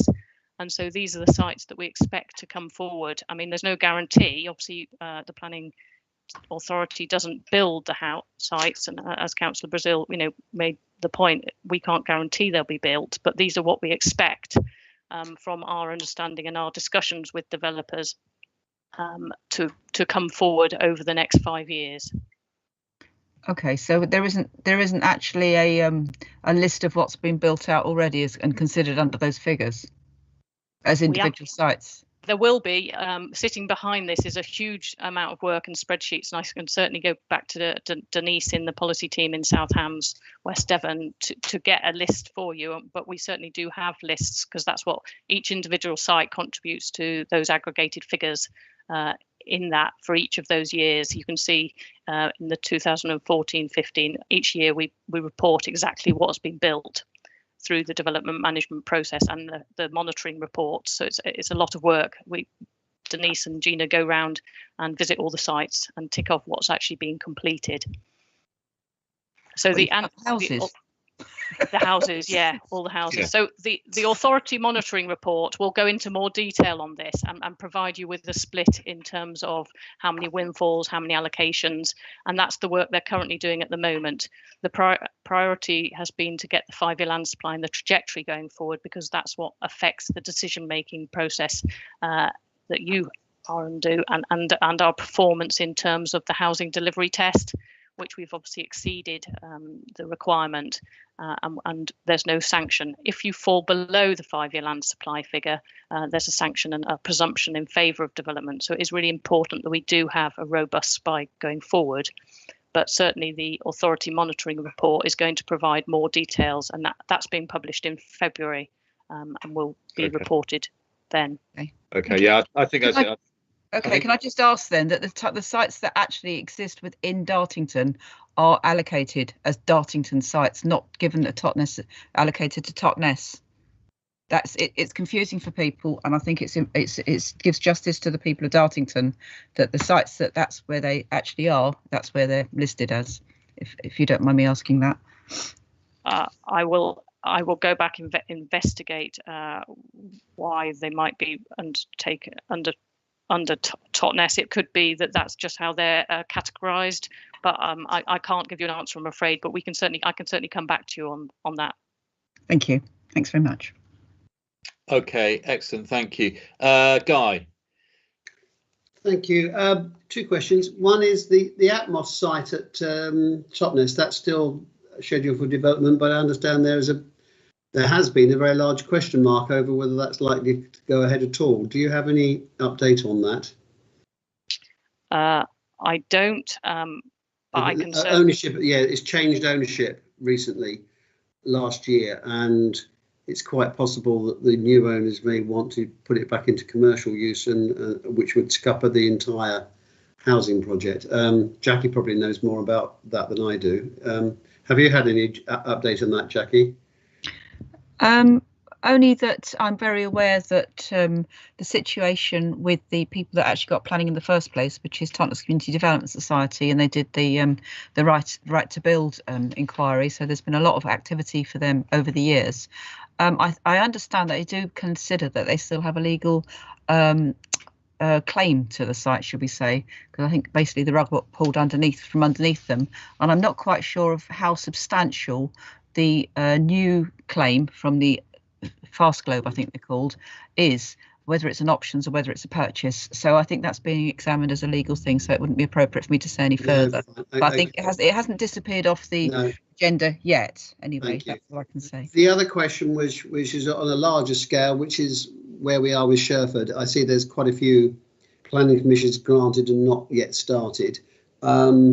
A little while ago, I mean, sort of 18 months, 2 years ago, it was being said that the take up at Sherford was below what had been anticipated because of the market conditions, etc. Is that changing, or is that still the same situation? And are we in it? Is there any danger that if developers drag their heels on developing at Sherford, or if the market doesn't warrant it, that we could find ourselves in a difficult situation because those houses haven't been built out? My understanding is that certainly Sherford was slow to start, and it hasn't been delivering at the rate we originally anticipated.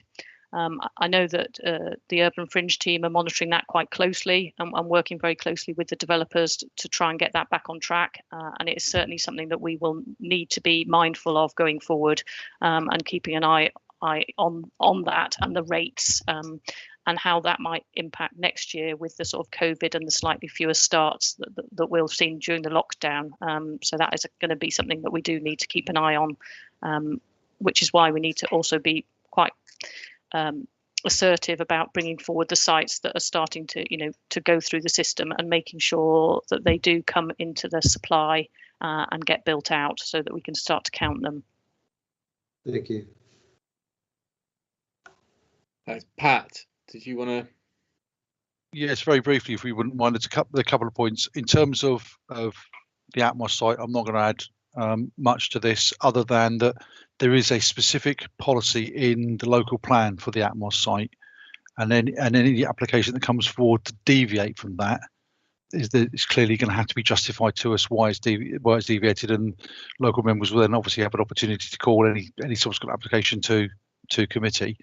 And on Sherford, with respect to councillor panel, I think that's quite a difficult question for one of the non-urban fringe members to answer, and I wonder whether it would be worthwhile, if the chairman agrees, whether it would be worthwhile asking Gina Small from the urban fringe team to come do a very brief presentation to a future DM meeting, just to set out where we are with Sherford and what the current rates are and what the expectations are, it's it would be a very difficult question for either myself or Joe to answer when we're not directly involved in that team on a daily basis. But I'm sure Gina would quite happily come along and give you an update if you so wanted. Thank you. Okay, just on that, my understanding is that there's been Sherford updates presented to the ONS committee, I think. So I don't know if ONS or DM. I mean, in a way, it's a briefing that we could probably get to the full council as much as anything, because it affects us all rather than just the DM committee. But yeah, I'm just wary of putting extra things on the agenda of the Development Management Committee, because, all right, we've had a short one this month, but we've all sat through 6 hour plus meetings, and to then have another bit tacked on the end, I just but we'll see. Can I ask where the Woolwell Roborough major development sits? I haven't found that one yet. It's in the Plymouth Urban Fringe, councillor. Oh, right. I just looked in the wrong place. Yeah. Thanks. I'm not entirely sure how much would be in the 5-year land supply either. It might well fall just outside, because I don't think there's no application. There's an application in, but it's certainly not been determined, and it will take a few years to go through that system and start getting built and seeing completions on site. Well, the plus side of that is that it gives us something in the pipeline to carry on from this one, which is quite helpful. Thanks. Right. I can't see anyone else that wants to speak. I don't know if Joanna, if you wanted to just sum up anything, or you've said everything you need to say. Once again, thank you very much, and obviously delighted that we're keeping up with the 5-year land supply. I think the only thing we'd like to say is that we'd like to get members, hear from members and get members more involved in the joint local plan process and going forward.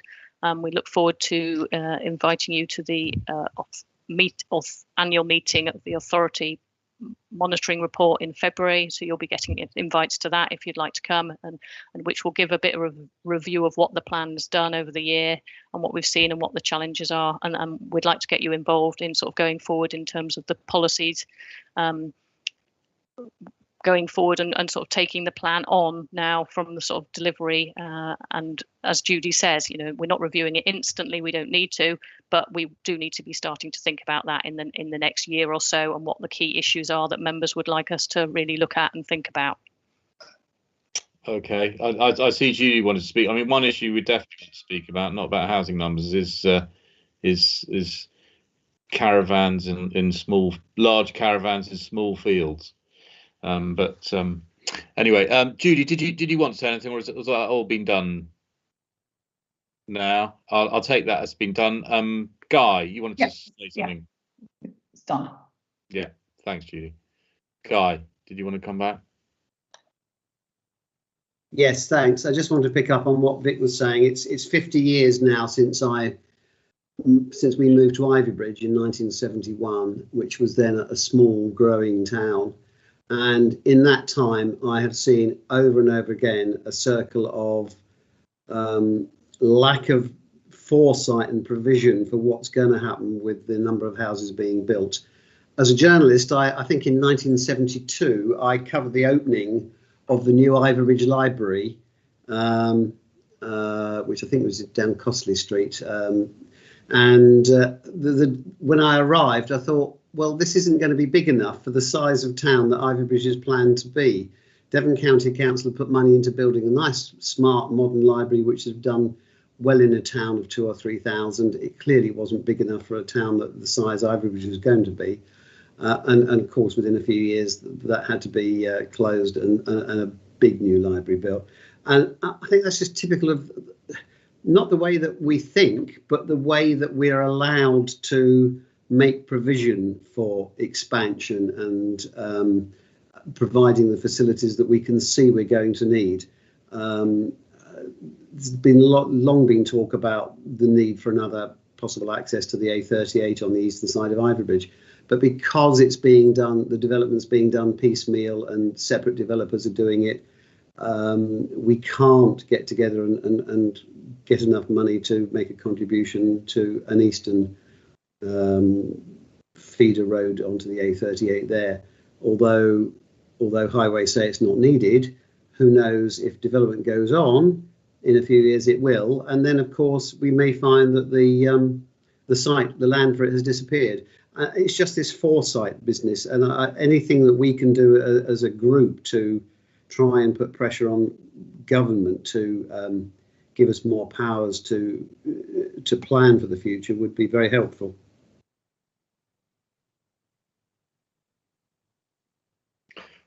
No, thanks for that, Guy. Right, Kate. Yeah, I see you want a sort of an a very simplistic executive summary. I think in truth is we're doing okay.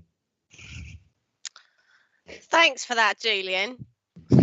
Right. What bothers me? We're doing more than okay. We need our 5-year land supply, which means that we need to have enough allocated sites to build the number of houses that government says we need to build, and we're above that target, which means that it takes away, it gives us more control over planning basically, and we've got those numbers. We're up to date with those numbers. Okay, well, what worries me with all of the building of houses around all of our towns is the lack of infrastructure. What are we going to do for all these people and all these young people that need student services and all sorts of or youth services, should I say? I just yeah, that's kind of what worries me. But there's nothing about that, is there?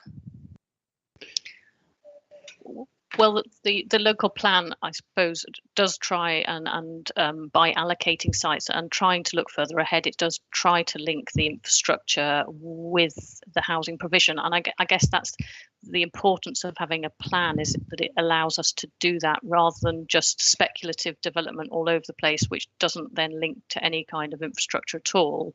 I guess the challenge for us is that sort of the lack of funding to deliver that infrastructure, and but the more it's planned and the more we can get from it, and the more we require the planning applications to be policy compliant, the more contribution we can get for things like roads and education, which means, as Councillor Brazil said, having a 5-year land supply becomes really important, and having a plan that really works for us is really important to allow us to try and get that infrastructure and put pressure on government to give us that funding. And that's where the plan has helped. It probably hasn't gone far enough, but no, hopefully it's been much further than it would have been without a plan. Yeah, well, to my mind, there isn't enough as it is. Just looking at my local town. So yeah, let's hope that we can get something back from developers to give something back. Okay. Right. Thank you, Joanne. Very, very, very much appreciated. If there's no more questions, then I think we will move on to our final agenda item. So thank you very much, Joanne. All right, which I think is you, Pat, isn't it? It is. Update on major developments. That's item 9. It is just as a reminder, Chair. You recall the Development Management Action Plan that members approved a couple of committees ago, and part of that was that I would bring on a monthly basis the list of undetermined major applications that we've got within South Hams, and with some comments against hopefully all, but in this case most of them. I don't propose to go through these on an individual basis unless you really want me to, but we'll quite happily answer.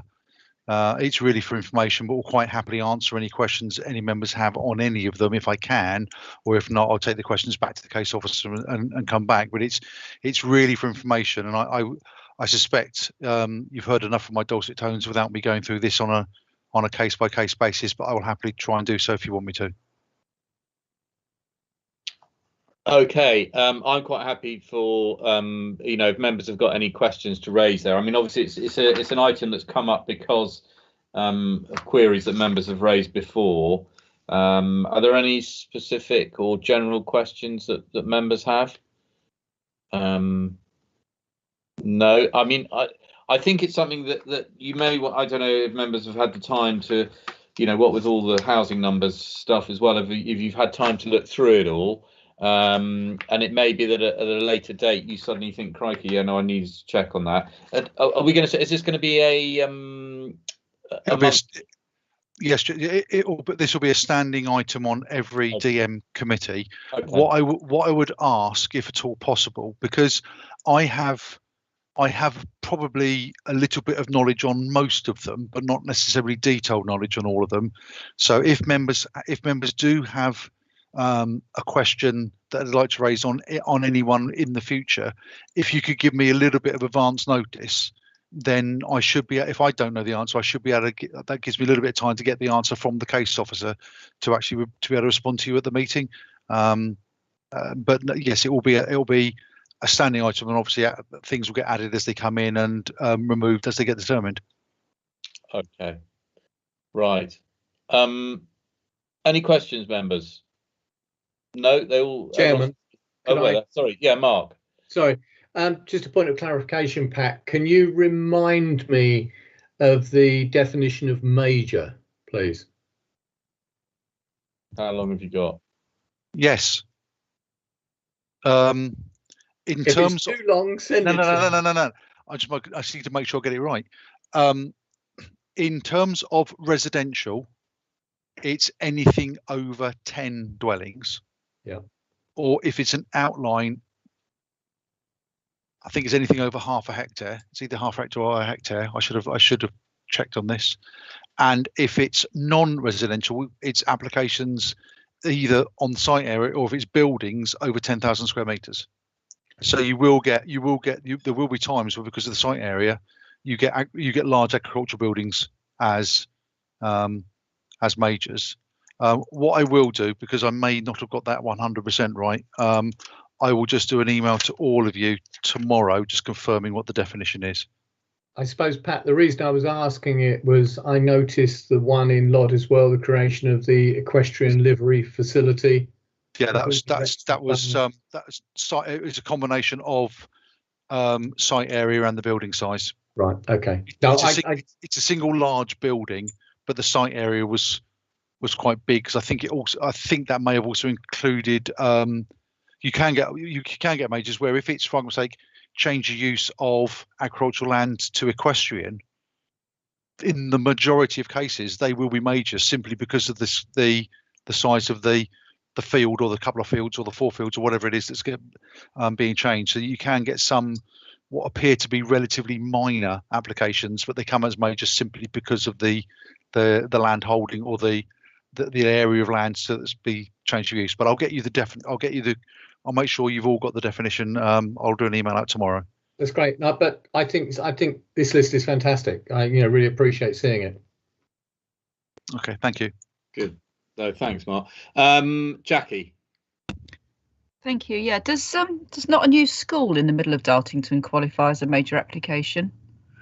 And one of the ones that you've got, so this is referring to the bottom ones, the one 3841. that land at Sawmills Field, there's actually also another application on the back of that, which is an attenuation basin. Now, obviously, that's not houses, but it's quite a major sort of development in the village, in the centre of a rural parish. I just, you know, for the sake of completeness, I'm just always concerned that we get a few bits listed for Dartington.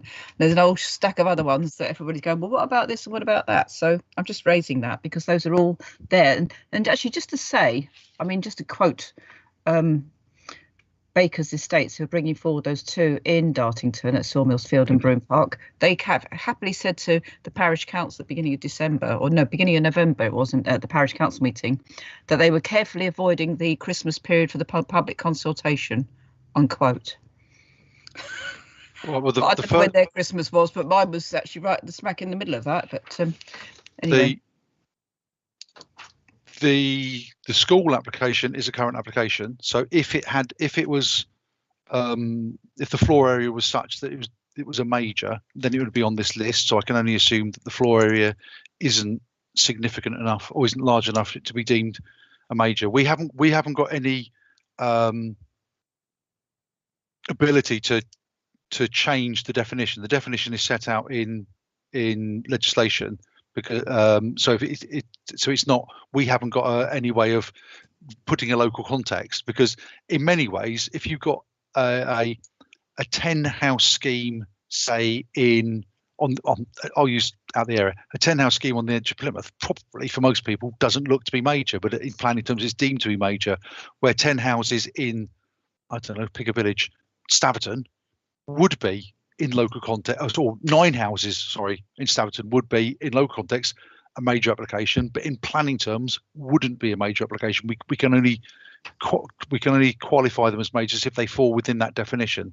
So the attenuation basins or tanks or drainage, whatever is that goes with the sawmills land, if that's not a major application, I can't call it a major application because even if I wanted to, because it falls outside the definition, because it's presumably not big enough or not enough square meters to fall within the definition. Okay, I mean, to be honest, I just have a bit of a problem sometimes, you know, because obviously as councillors we get approached a lot by different members of the public asking about specific things, and they don't always come across everything that's relevant. I mean, we get the listings, we get things brought to committee, we get notifications by officers, and so do the parish councils.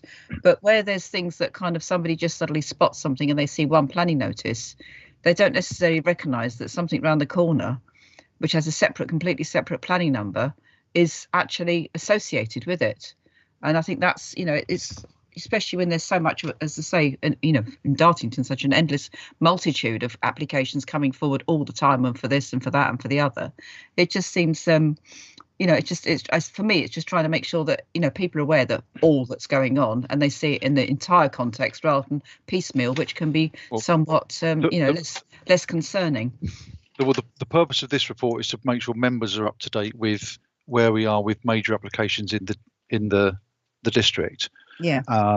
And I'm going to be struggling logistically if I need to then add any non-major applications to this list that may be associated with those major applications, because the purpose of this isn't for consultation on those. It's for members to understand where we are with major applications. Can I just say then, since this is the public document that I'm looking at, because I can't get into my mod.gov. Yeah. So this is the public document that, you know, members of the public will have had a look at.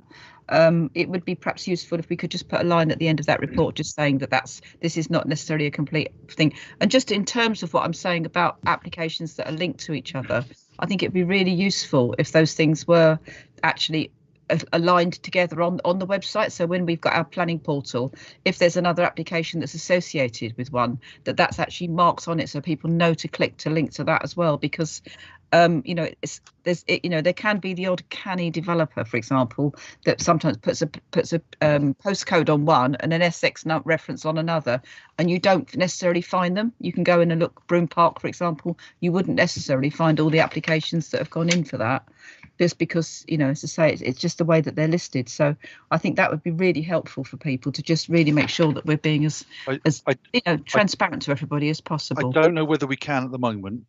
Okay. But we should be getting new software in next month, and we can have a look at that point. I'm a little bit nervous about putting anything on the bottom of this report saying it's not a complete report, because actually it is a complete report of the major applications. Okay. Yeah, no, I think that's right, Pat. You've got to stick with that. If you feel there's a major that's been missed off it, by all means, that makes it incomplete. But if all the majors are on there, then all the majors are on there. I will certainly double check that we have correctly categorised the school and the other. It was Broome Park, wasn't it, rather than Sawmills, the other one? But the attenuation basis works. It says it's land to the south of Sawmills Field. It's Sawmills. Sorry, my mistake. I'll make sure that we have correctly categorised those, and that they shouldn't be majors. I've got no reason to suggest that we have done it wrong, but I'll double check it, and I'll also double check this school application. That's the one that Jeff's got, isn't it? Yeah. Mr. Penfield. Yeah. I'll double check those, and if they have been incorrectly categorised, please accept my apologies, and they will be on the lists next month. And if any members have got any others that you think are for whatever reason missed off the list, please bring it to me, and I'll double check and make sure we've categorised it correctly. It is something that's done at the beginning, not least because if it is a major, we get 13 weeks to deal with it rather than 8. So it's in our interest to make sure it's properly categorised at the beginning. Okay, thank you. Right. Any more for any more? No. In which case, thank you very much, Pat. Thank you.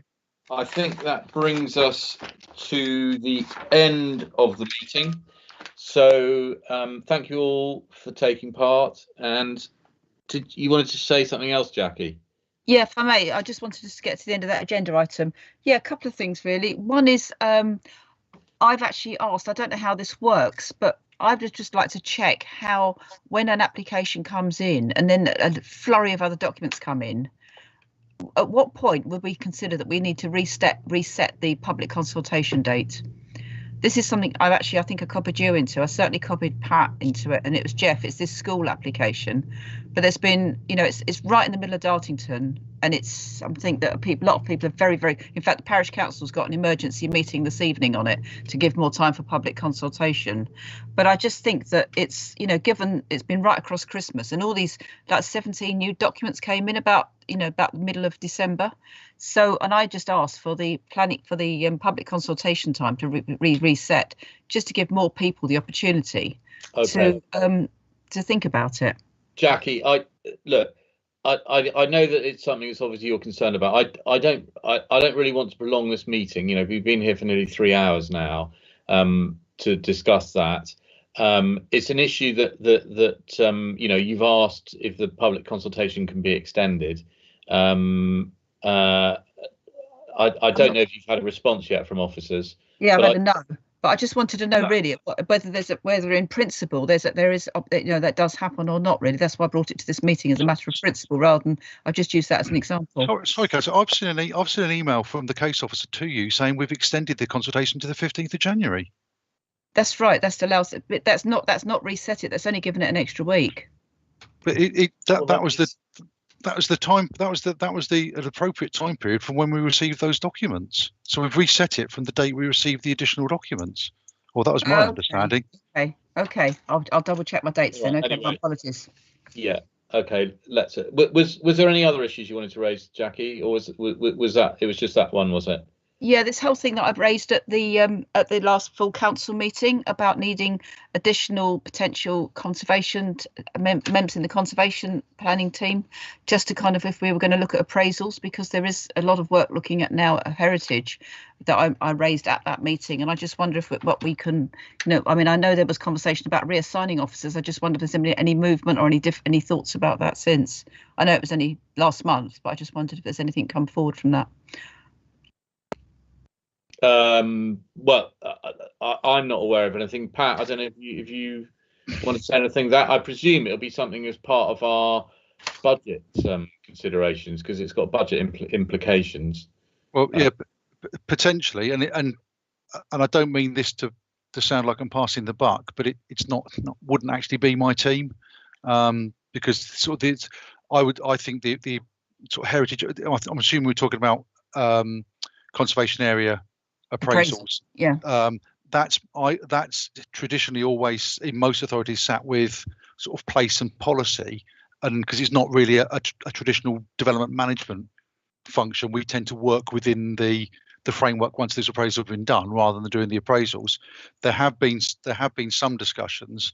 It certainly, in my view, and I express this is my personal view, it certainly would need additional resource, because at the moment we've got two, as members know, we've got two heritage specialists, Graham Lawrence and Richard Gage, who are very much fully occupied just dealing with planning applications and listed building consents, and that would cause development management a significant difficulty in terms of getting that work done if one or other or half of them were moved across to do appraisals and initially. So yes, I know some conversations have been had, but I suppose in some respects I'm on the periphery of those, because there would be a resource for a team that's probably not my team.